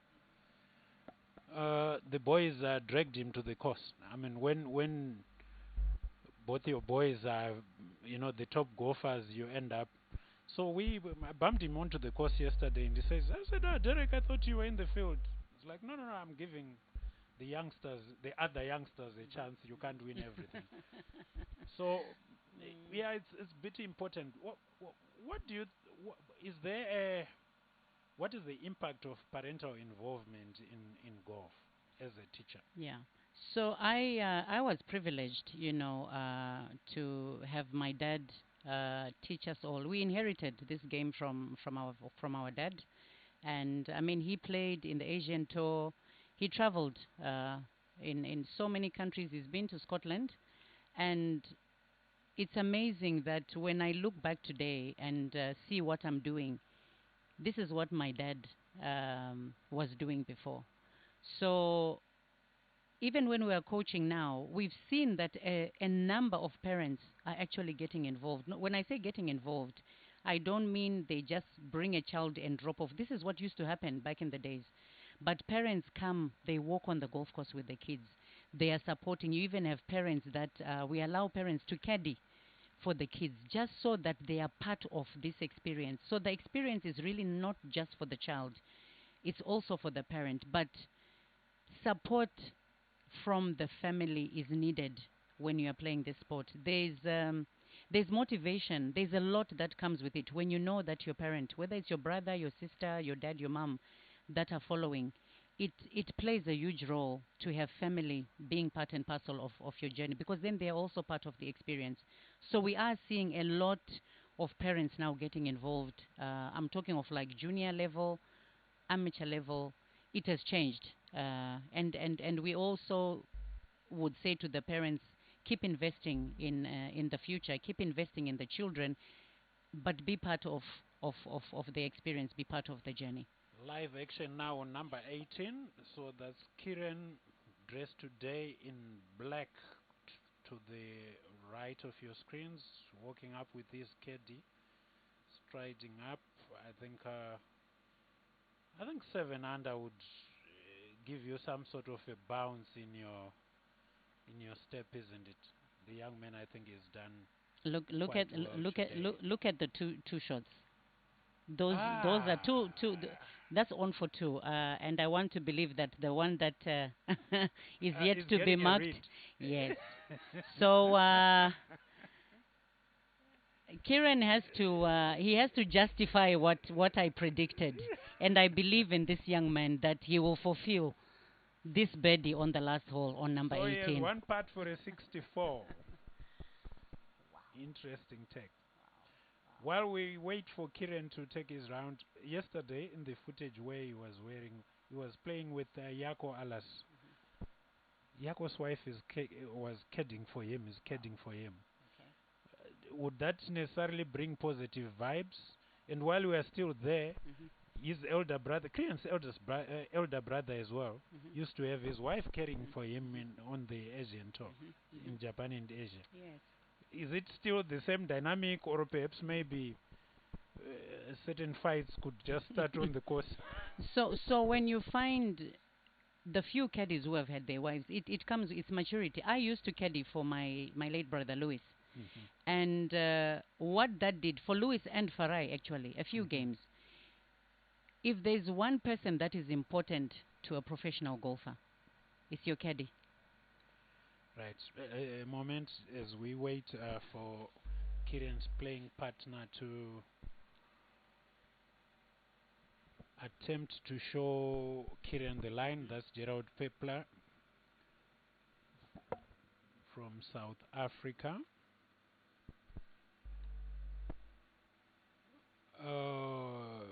As we said, it moves right to left. Left it short.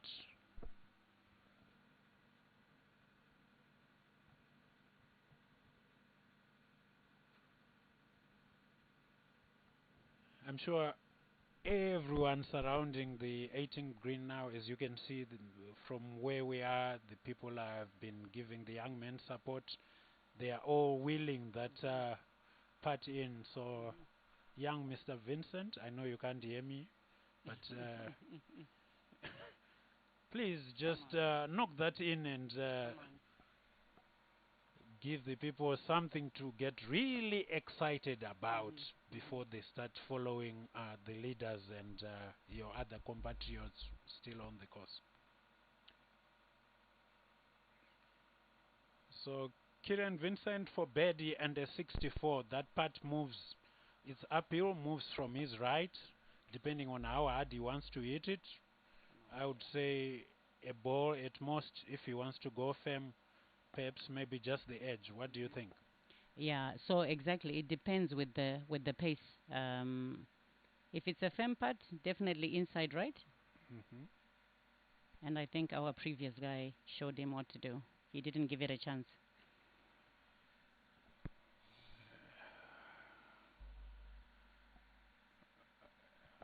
Well, 65, not too shabby. Yeah, 65 is a good finish. It's a good score. Probably, I think that's definitely the round of the tournament. Yes, yes, 100. So far, we have had 67 and 66. So there you have it, Zimbabwe. The leading Zimbabwe light, Kieran Vincent, is now finished on -9, 2 shots off the lead.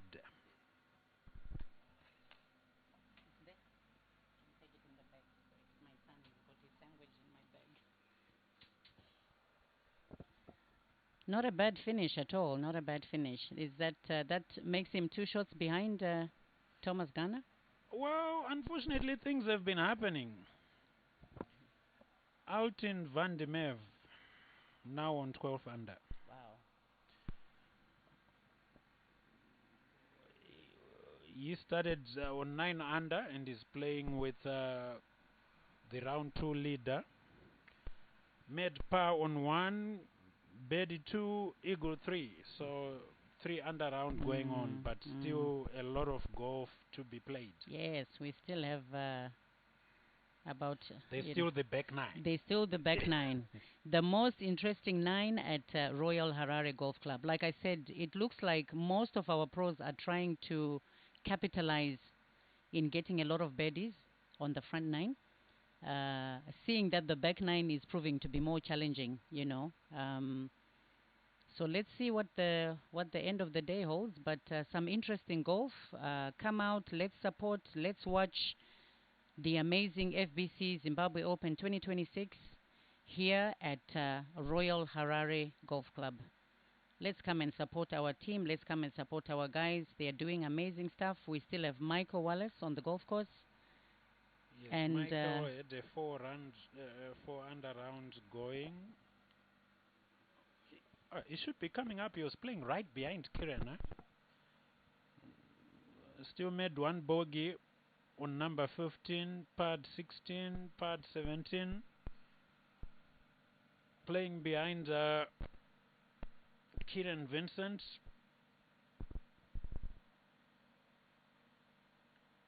Has a chance if he makes birdie on the last. Should be 69, but definitely I don't see him going over par for this round. So progress on all fronts so far. It's For looking those who would tricky. have finished early, Rhoda, sorry I cut into you there. What do you do? Do you head? What would you recommend? Do they head for the range? It's just after midday. I mean, it's after 1 o'clock. You still have 5 hours of daylight. Yes. What do you do now? If you are Kieran, for instance, you have had a good round. Obviously, now he's going to be playing in the last groups. Yes. Tomorrow, teeing off maybe around 12 o'clock. Between now and 12, what Yeah. goes on in his mind? So what happens is you still go back to the range. You need to sharpen. You are looking at your game. How did I play yesterday? Today I improved. What else could I have done better today? So you still need to go and improve and sharpen between now and those 12 hours, because this is the last round. Tomorrow you cannot afford to make any mistakes. Remember, these guys started playing golf on Thursday.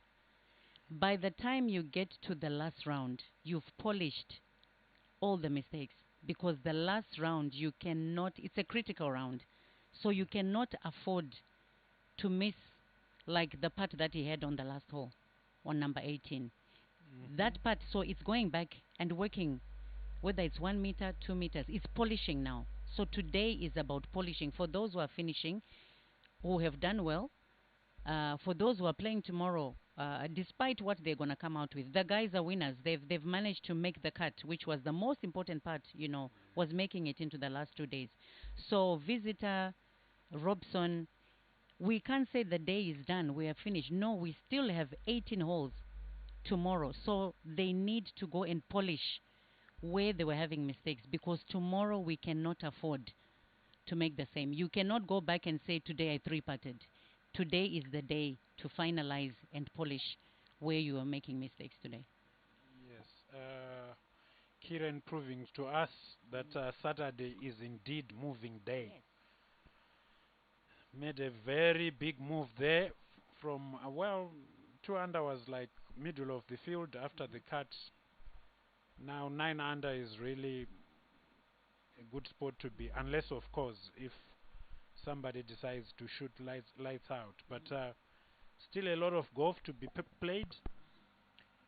Talking of which, our next Zimbabwean competitor, Michael Wallace, is on 18 now. Has a 2 under round going. Made 1 birdie in the front 9 on number 9. 2 birdies in the back, but also dropped a shot. So hopefully he'll be able to make birdie on 9 to, move himself to 4 or 5 under thereabouts. So depending on how you score, does that really change your approach, or everybody does the same thing? No. Your score will definitely change your approach to the game. So the way everybody played today, if you look at, we'll use Kieran as an example, it means today he came with a different approach. But he cannot take today's approach in tomorrow's game. It means again tomorrow he has to come with a different approach for his last game, because anytime you want to improve, you have to do or change the approach you had from yesterday for you to get better results. So tomorrow he's definitely going to have to change his approach towards the game in order for him to actually score better. I'm looking at the scores right now. You've got this amateur, Andres van der Vijver. An amateur is on -10 and is only playing hole number 4. So as much as we are talking about pressure, we are talking about our local guys, but look at some of these youngsters that are coming up. This is an amateur golfer playing in this tournament and is only 2 shots behind. Well, apparently leading. he was the one of the joint holder of one of the world scoring records in a 4-day golf tournament. He once went 35 under in a competitive tournament, so he brings in a lot of pedigree. 35. Yes, he's not your, your average amateur. This is a different breed of golfers that is being produced. It's different. Wow. This is excellent news. Yeah, it will Things be are very heating up interesting. front. Carl Barker also trying to have a shout there. Is now on 11 under. Maybe in order of scoring, just to bring it up for our viewers who don't have access to the scoreboard. Our tournament leader is now Altin van der Merwe from South Africa on 12 under. He was on 9 under, made birdie on 2, eagle on 3. So through 3 is now on 12 under. Kyle Barker now on 11 under. He was part of the chasing pack on 8 under. I think there have been fireworks there. Our leader, overnight leader, Thomas Ghana, still on 11 under through 3 holes. Benjamin Kedokim through 7, 10 under. Andreas van de Veer, the amateur, 10 under through 4. Clubhouse lead, our own Kieran Vincent. Clubhouse lead for the uninitiated means the one who has already finished with the best score on those who have finished. Is now Kieran Vincent is now 6th, tied with Jaco Prinsloo on 9 under. So those are the top contenders. But the leaders showing no signs of sitting on their laurels. We had only one person on double digits. Now we've got 5 people in double numbers.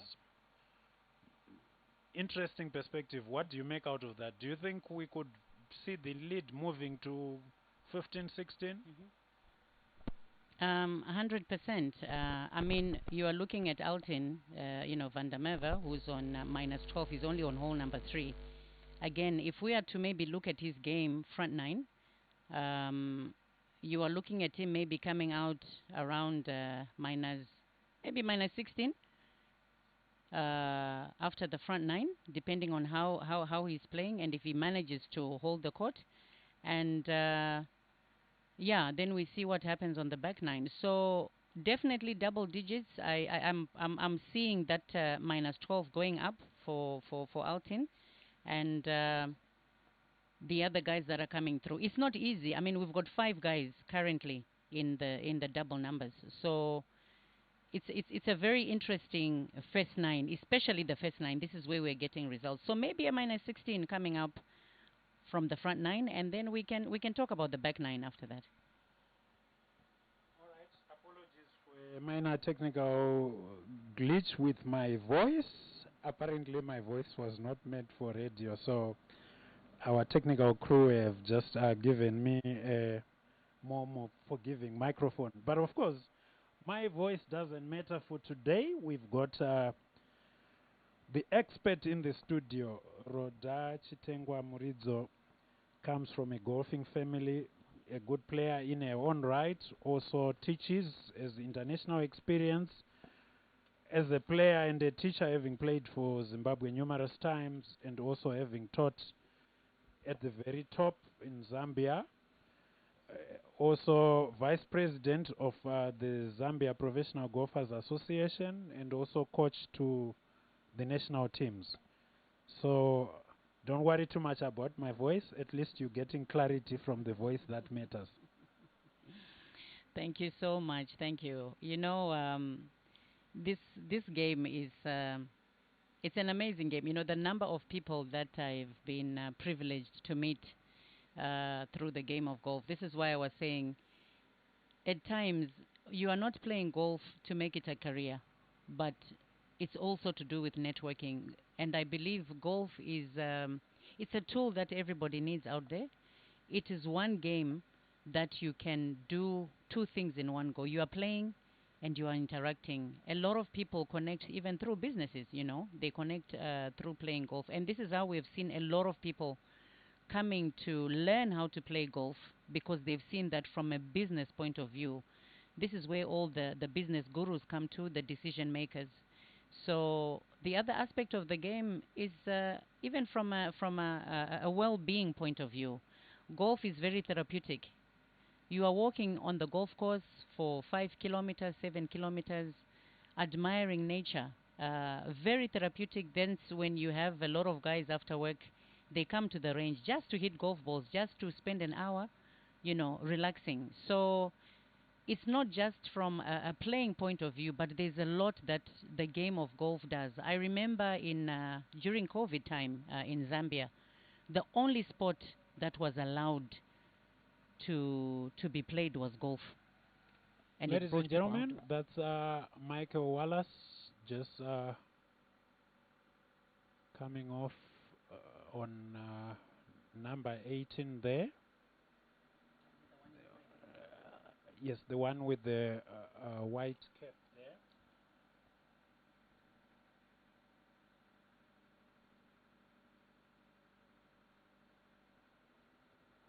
Yes, you were talking about therapy and whatever, but I've noticed attendance.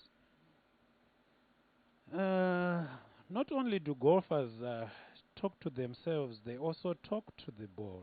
What will be going on there? I believe that everything that God created, He has. You know, when God said, "Let there be light," there was. So when you are talking to that golf ball, according to you, you are saying this golf ball can hear me. Because look, you hit a ball, is going towards the trees, and you're saying, hit the tree and come back. What happens? It will hit the tree and come back, You are basically trying to, you are talking to yourself to say, if I've hit a bad shot, but if you can then do this and then, come back onto the fairway. But again, back to this event, back to this sport. You are exercising without realizing it. Remember, you're walking, but you're not just walking. You are swinging. You are working on your whole body from the head all the way to your toes. If you were to be told to just walk for 10 k's, would you just walk, not doing anything, just walking? But when it comes to golf, I always say to people, they'll tell you, no, Royal is about maybe 7 kilometers. I'm giving an example. And I say, but you're not walking 7 kilometers because you're not on the fairway all the time. So the more you go to the left, you punch, you are going to walk maybe 10 kilometers, but you are swinging, you are moving your whole body. And it's a very good sport that a lot of people are playing because you're doing something without even realizing, that I'm actually exercising. So Well, a I good game agree to with play. you, but I believe it was Mark Twain, a famous American writer from way, way back, who defined golf as a good walk spoiled. In his mind, he was saying, if I didn't play golf, I just walked, it would be a good walk. But there you have it, ladies and gentlemen. But another important fact, Rhoda, is it correct to say you can take up golf at whatever age? You can start golf at any age. A lot of people, whenever we spoke about golf, they used to think it's when you retire. That's when it's for old people. I also got to realize, I used to think that bowling was only for old people, but I've realized that even young people can do bowling. So golf, you can start from as young as 3 years, you can start from as young as 35, you can start from as young as 75. There is no age restriction or to say this is when you can start golf. It's never too late for anybody to take up the sport. Anybody can start golf from any age group. Interesting take there. So those of our viewers who perhaps could have been discouraged, as you can see, courtesy of our technical team, you'll be playing in very beautiful surroundings with good company, attempting to do things that obviously look so easy when viewed from a distance. But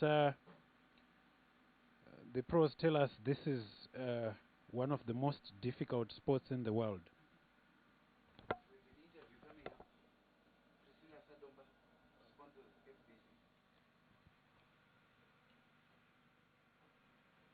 Okay, talking about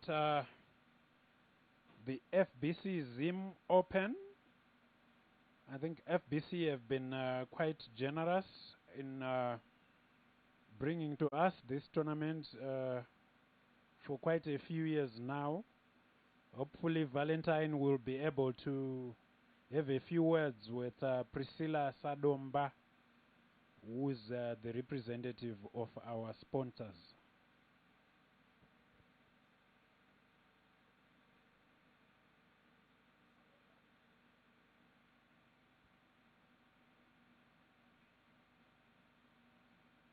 So, Thank you very much, Pascal, for joining us. And of course, right now we've got a representative from the title sponsor of this year's edition of the Zim Open, that is the FBC. And I've got their head, Investor Relations and Communications, Priscilla Sadomba. It's good to have you on the show. And what a massive day. And today, looking immaculate and a big day. Take us through your continued partnership with Zimbabwe Golf. Valentine, we are always excited to be here at this time of year. As you know, FBC has been sponsoring this event for the past 5 years. This is the 6th year running as the title sponsor, the FBC Zim Open, under the Sunshine Tour. This is the Sunshine Tour actually confirms that this is one of their best outings throughout the entire Sunshine Tour throughout Africa. So we feel especially proud to be associated with such a massive event, both on the international front as well as locally. This is an opportunity that's showcasing our Zim talent, but also giving exposure to international players who we are inviting to our beautiful country, Zimbabwe. And this event showcases what Zimbabwe is about. So not only are we bringing a fantastic sporting event to Zimbabwe, this is actually one of the biggest sporting events on the Zimbabwe calendar, or we actually feel proud that our brand is affiliated with such an important event. Zimbabwe is open for business, and many of the golfers are here for the first time ever to set foot in Zimbabwe. So you can imagine how we're doing it. We're boosting our sporting side, we're boosting our tourism side, we're boosting potential investment to Zimbabwe once they see what a beautiful, peaceful, fantastic country we live in. Indeed, we have seen the past few games. Let's talk about the game itself. In the past few days, we have seen some massive, interesting golf, and we just came back and saw Kieran Vincent post a 9 under and a great prospect for tomorrow. I'm sure most people must be excited, and you as title sponsors, I'm sure you must be excited, looking forward to a Zimbabwean breaking the 26-year jinx for us to finally win it. Absolutely, absolutely. We're rooting for our boys. We're rooting for Kieran. We're rooting for Robson. We're rooting for Darlington. Darlington was actually, I think, on day one was actually number 3, so he's pushing as well. And so it's a great, exciting event, and even for the youngsters that are coming up and trying to, follow golf and get into the golf sporting arena. This event certainly does that for us. In conclusion, I know sometimes sounds like cliche, but your message to your clientele, the viewers that are watching from around the globe, and those that are local, and those that haven't made it here at Royal Harare Golf Club, let's take them in, let's bring them home, let's have a word for them. For those of you who are in country, come out. We still have today and the whole of tomorrow where we close it off. For those of you who are planning a trip to Zimbabwe, our diasporans out there, or even just visitors to Zimbabwe, next year, same time, we will be back. So there you have it, quite interesting. The title sponsor encouraging you to come and enjoy the beauty of the game that is golf that is being played right here at Royal Harare. And great prospects for Zimbabwe. Robson Chinoy finishing on 4 under. Kieran Vincent finishing on 9 under for today. So today being moving day, it sets the map well for a massive day tomorrow. Darlington is still there as well. We'll give you an update on how he finishes today. Visitor didn't do too well, but still represented the country with great pomp. Well, Priscilla Sadomba, head investor relations and communications, thank you very much for joining us. Thank you so much, Valentine. It's been great. Indeed. So there you have it from the title sponsors. So Pascal, let's continue with the beauty of the game as we continue to chase that race for the winner or for the champion this year. And Zimbabwe is looking good this year.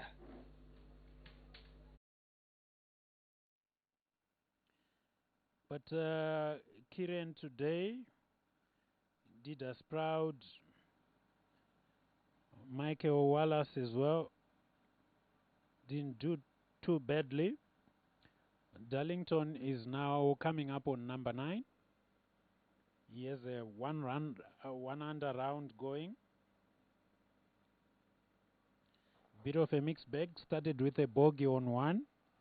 Bedded number 2. Bogeyed number 5, the short hole. Immediately bedded number 6. That's a bounce back. You'll tell us a bit more about that. And then he's just coming off a birdie on 8, playing 9 now. So on your screens, in the white shirt and nice shoes, that's Darlington Kanyambidze. It looks like the people heeded your call to come in decent numbers and to support the local players. No, you've no idea what it does when you know that you've got support. These are experienced golfers, and they can handle it. That's why I said when we were watching Darlington yesterday, the more that the numbers came to support him, that was fuel for him, and he began to drop these birdies in the front 9, and it's a lot of work. It's a duty for him. He's carrying the nation on his shoulders. The 5 of them today, and you can see the number of players that are coming out today. And I still believe that he will produce. He will give a good score. This is why we encourage all our locals. Let's come. Let's support our 5 local pros. They've got a show to put up for you, and we are very excited here at the Royal Harare Golf Club. Let's keep coming in. Let's support. He's only finishing his front 9. He still has the back 9. You'll be surprised. As much as we're saying the back 9 is difficult, you will be surprised what Darlington can do on the back 9.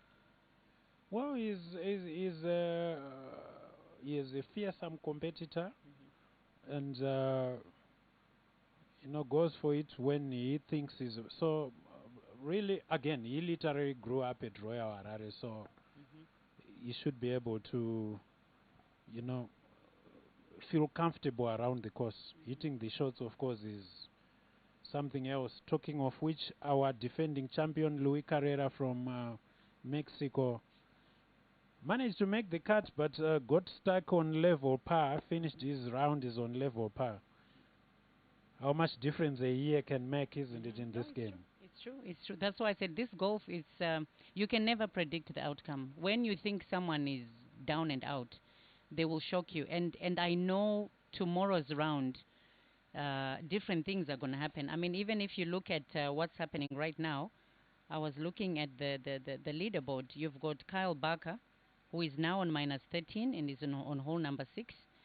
So some interesting golf happening, with these guys who have teed off at the end. A very interesting week. A lot of pressure on the course, but some exciting fun, some experience not to be missed.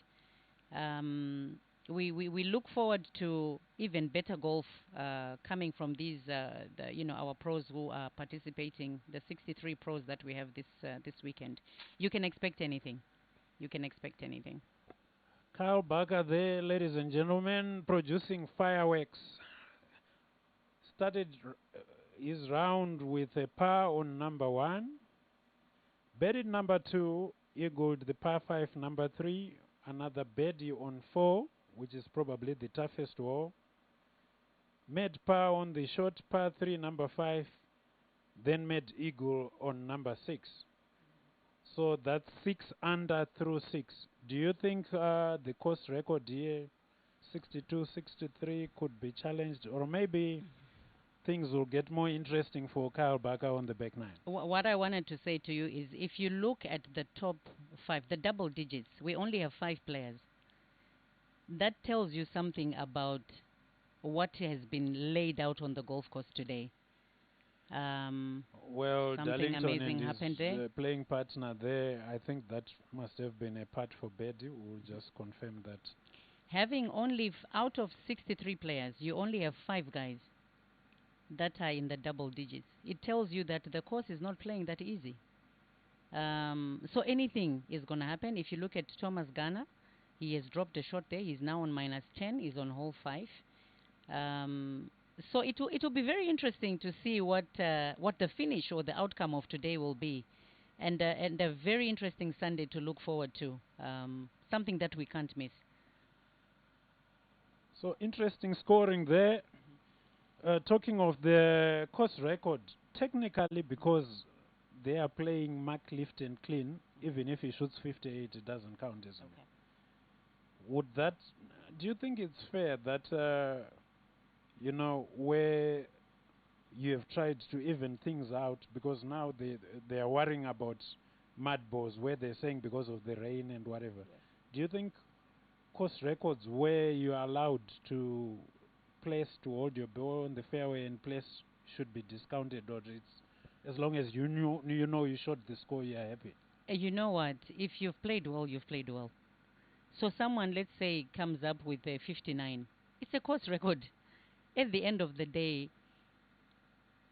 whether we factor in the lift, no, because they were lifting or they were improving a lie, the fact is it's a course record. If you look at the rules of golf, they have changed, you know. So it should not change a course record just because there's an improvement of a lie. It's a condition that has caused them to improve the lie.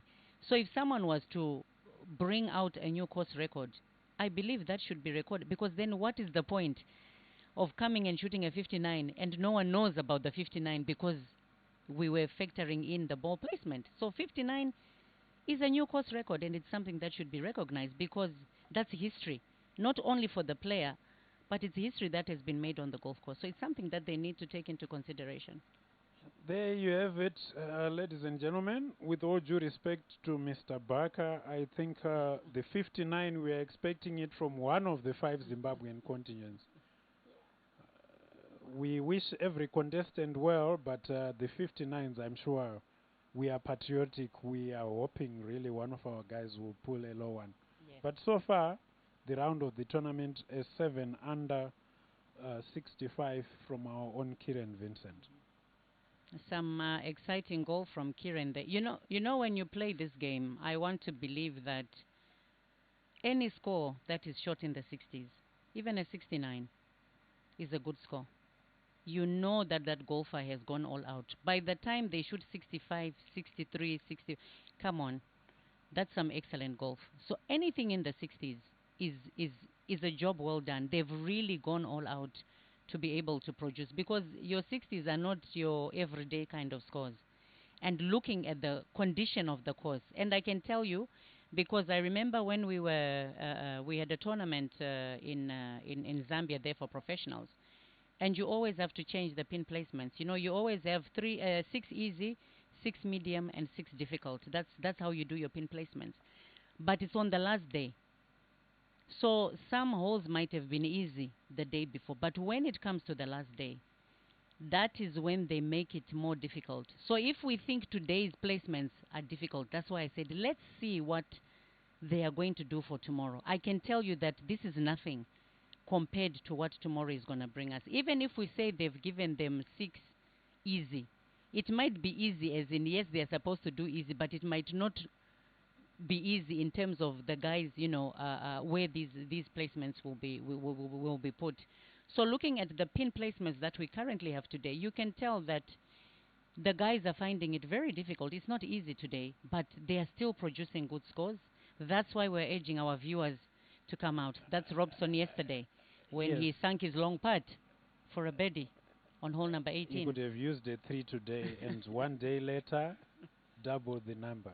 Look at the joy that happens, because this was after watching him on hole 17. And the other thing we were worried about, we were looking at the cut, because at one stage the cut went to -1, then it dropped to level, and on number 17 he was on level because he dropped on that hole. So playing 18, he was playing 18, and he was on level par, and everything depended on hole number 18, and he sunk a lovely birdie, you know, to finish off -1. Yeah, because the sad thing about the cut is once you've missed it, even if you go and play elsewhere and shoot 54, you can't come back into the tournament. Do you think it's fair, this arrangement that for our newer viewers, I suppose they may not be aware, only the people who have made the cut get paid? And if it was an ordinary job, would people take up a job where you know half of you are not going to be paid? Do you think that is fair? What is the impact of that? Of saying only when you have made a cut do you get a cent? You know, when I look at sport, I'm not talking about golf only. I'm talking about any sport, football. This is you as an individual. It's a passion that you have worked on and you are good at. You are being paid for something you are passionate about. So when you look at golfers, these guys have not been forced to play this game. They have proved to say, I am so good that for you to come and see me playing, I have to be paid for it, you know. So to make it interesting, you don't get all the winners. This is why there is a pre-qualifier which will have 90 guys who are trying to get into the main event and only 8 managed. Now, when I look at the 90 guys that came to participate, 90 people coming to play at Royal Harare Golf Club on Sunday last week, they came knowing very well that only 8 will stay and play, and 82 went home. Now look at the 82 that traveled back home. They missed the cut. Then you've got the 8 that join, and not knowing whether those 8 that came in, whether they've made it into even the last 2. So because of the amount of money that is put there, because of it's something that you are passionate about. And here, really, when you are being paid, all we are saying is you have to prove to say that you are better than everybody else because you're all playing. It's passions that have been brought together, but someone has to be the best. So these guys are being paid for something that they enjoy doing, and that happening, you can't pay everybody. You can't pay 144 guys. You only have to pay the last 63 guys, and that's what makes this game exciting. And that's why 90 people can travel, knowing very well that only 8 are going to make it. Well, if ever there was a definition for meritocracy, I suppose. Go with to our viewers, we may not be aware of the financial arrangements. In tournaments like this, the winner gets close to 20% of the total purse. This is a $3 million event in terms of the total purse. Of course, I mean, the sponsorship cover. There are a lot of other things that the sponsors put in, but the prize money, the money that the players take, 3 million, 18% of that goes to the winner, 3 million rand. We use rand in this case because the Sunshine Tour, that's the currency that they use to compete, which is roughly, that would be what, about 200,000 US. So when you have a winner taking 20% of that, and the guys who finish last, even after making the cut, they barely cover expenses, isn't it? So they're taking 540,000. This is rand. That's 18%. Okay. Yeah. Would that be 540,000 rand? That's what the winner takes. And sometimes it comes down to one single part. The difference between number 1 and 2. But I suppose at this level is better. I have seen in Live Golf where the Vincent brothers, Scott and Kieran, go up and down. I've seen people making a putt for over $1 million. Do you think that would... Is that good for the psyche? Well, you know, $1 million is on the line. Is yeah. Yes. So pressure is a big thing in golf, isn't it? Yeah. This is why I said when these guys play for such amounts of money, they have to invest in a team that surrounds them. Because these guys are not winning money by themselves. There is a team that is around them. There's a manager. There's a psychologist. There's someone who's telling you what to eat. There's someone, you know what I mean? So this takes me back to what I said about our guys, to say we can come out here and say, why is it our guys are not making it this way? What have we helped these guys in giving them a team that surrounds them to tell them this is what you eat, this is what fitness, this is a person that's talking to your mind, because these guys are putting money. Your Rory McIlroys, your Tiger Woods. I remember even my late brother Louis. He had a team that was working with him. You know, if I look at Zambia, there's their number one player, Sydney Wemba. I'm part of that management team. So you've got one who's dealing with his flights, one who's dealing with sponsorship, one who's dealing with the mind. They need that surrounding. We are playing for 1 million. There's a part. His mind has to be settled, so he's not thinking about so many things. And that's where I believe some of our guys, if they had such investments, such teams around them, I can promise you that these guys, when we have this event, they will demonstrate something totally different. Ladies and gentlemen, I hope you have picked up that Zambia's number one player came to Zimbabwe and didn't make the cut, but 5 of Zimbabwe's top players made the cut. I think I don't know whether it's deliberate or not, you left out a very important part of the member of that team who's hidden in play side. Take us through your understanding of the caddy and his role in the game. Yeah, so a lot of people give credit to the player. It's like a child who graduates in school. You give that credit to the child, but has anyone ever looked at the teacher that has put their time and effort? Because a child doesn't graduate by themselves.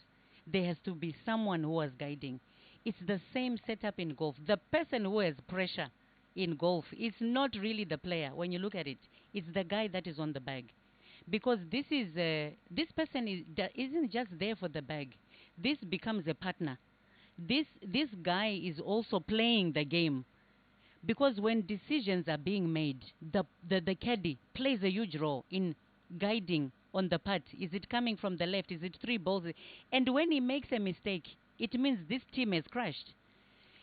These guys, when they are playing, normally what the caddies do, if they are playing, let's say they have come to play in Zimbabwe, normally they would travel to Zim and play the course themselves and understand where are the lines on the green, where is the ball coming from, is it left, is it right. This person has been on this guy's bag for God knows how long, to a point when I've watched even certain events where you are hearing the discussion between a caddy and a professional, and you'll find a pro saying, you know what, on this hole, let's just play safe. He has studied his player and he knows. And if you hear a pro who's been given a decision by his caddy and he agrees, he knows that this guy knows my game. It's in the best interest of this pair. So a lot of the times we look and we applaud the players, but no one ever looks at this guy that is carrying the bag, because that is the biggest therapist, the biggest psychologist that is with the golfer. Those guys are doctors. Those guys are literally, this team we're talking about of 5 people, that one caddy is 4 and 5 in one, because he's the one who's spending time with the pro on the course, and he's there to make sure he settles him. He's not under pressure. He shouldn't, don't get upset. It is that guy, and he's the most important guy, but he's the guy that is never really spoken of. It's like a goalkeeper in football. Well, caddies are also notorious for taking the credit and running away from the blame. They always say, when the team plays well, I was about to say when the player plays well, I would imagine Kieran's caddy now would be saying, we played well, we shot 67. But when we make 10 on a hole, so it moves, I would imagine, talking about our compatriots rounds. It would be, we made a hole in one on 3, and then he made it 10 on. But also, take us through your own lived experiences. You lived at Wingate Park, where your dad has been a pro for the longest time. There are some pros who have come through the caddying system there. What is it like when you have people? Is it a good thing? Is it an important avenue for people to get into the game, the caddying and getting people to the professional game? Your thoughts, Rhoda? Yeah, you know, there are a number of guys that I applaud, I take my hat off to, who were caddies before, who are now professional golfers. And if I look at my dad, a lot of people don't know my father's background. For us to be able to play golf, my dad was a caddy. He started off as a caddy, and then they then developed. They were the first ones to develop Glen Eagles Golf Club, but my father started off as a caddy, and from being a caddy, that's how he got to learn about this game. And after that, I remember he moved to. He was working for a company called Chibuku. I don't know if it's still called Chibuku here. Well, it's part of Delta. It's There's part a of Delta. whole international disagreement about who owns that brand because in Zambia there's also Chibuku. We isn't do it? have Chibuku in Zambia. We do, yes. So he started working for Chibuku, and then there was an offer that came up at Wingate to say we needed a manager. So he left and he went to be a manager. But whilst he was there were people that wanted lessons, and there was no one. So he used to change office. He's in the office doing paperwork, and then he's going. And then at the end of the day, he said, "You know what? I would rather." He then left the office and decided to start teaching. That's how my father started teaching golf, and you know, we have partaken from that. So I have seen another discussion we were having with some of the fans on the golf course to say some of our guys. If you look at some of our guys, and if you look at some of the guys that have come from other countries, that person on your bag matters because you cannot go around changing different caddies if you are playing as a professional golfer. You need to have one guy that is on your bag, a guy that knows your game. I remember when in Zambia when Robson won, he had a caddy from Zimbabwe, and this guy knew Robson's game. And so when you have a win like that, that should tell you something about the guy that is on your bag to say this is the right person. Because if you are winning in a Sunshine Tour event, why would you want to leave a caddy like that and find somebody else? It means there's something about that guy. It means you got along together because there were decisions. And I remember I could hear some of their conversations where the guy was saying, no, here, let's just play safe. A pie is okay. No, let's just punch. And he would listen, and they had a win. That was their first win. So that person on the bag plays a huge role. But we've got guys that have come through and they've come out there. It also comes back to the mindset, the mentality. You are a caddy, you are now a professional golfer in the physical. But where is your mindset? When you become a professional golfer, how are you thinking? Are you still thinking like that person that was carrying the bag? Or you have adjusted your mindset? So sometimes some of these guys, the mindset, it might not have changed. And that's where I feel strongly that a lot of our guys, the mindset, the mentality has not been adjusted to say, this is who I was before, this is who I am now. So because I'm a professional, this is how I'm supposed to think. Back to you, sir. There's a bit of gamesmanship and gambling involved.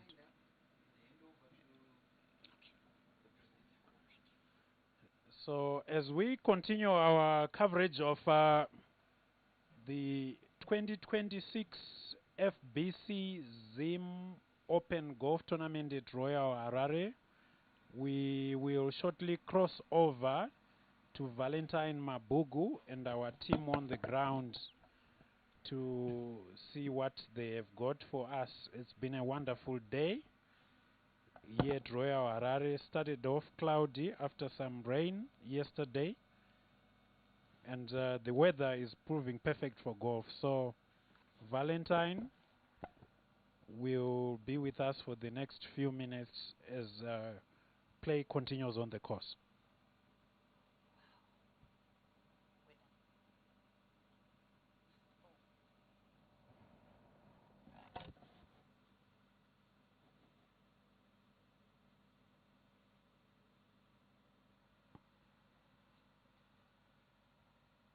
The Zim Open 2026 edition proudly brought to you by FPC, who are the title sponsors. And let's look at how Zimbabweans have performed. Visitors Mapanya finishing on par, 0. And of course, we talk of Michael Wallace finishing on 4 under. So did Robson Chinoi. And of course, leading the pack, still playing now on hole 10 is Darlington Chikamba.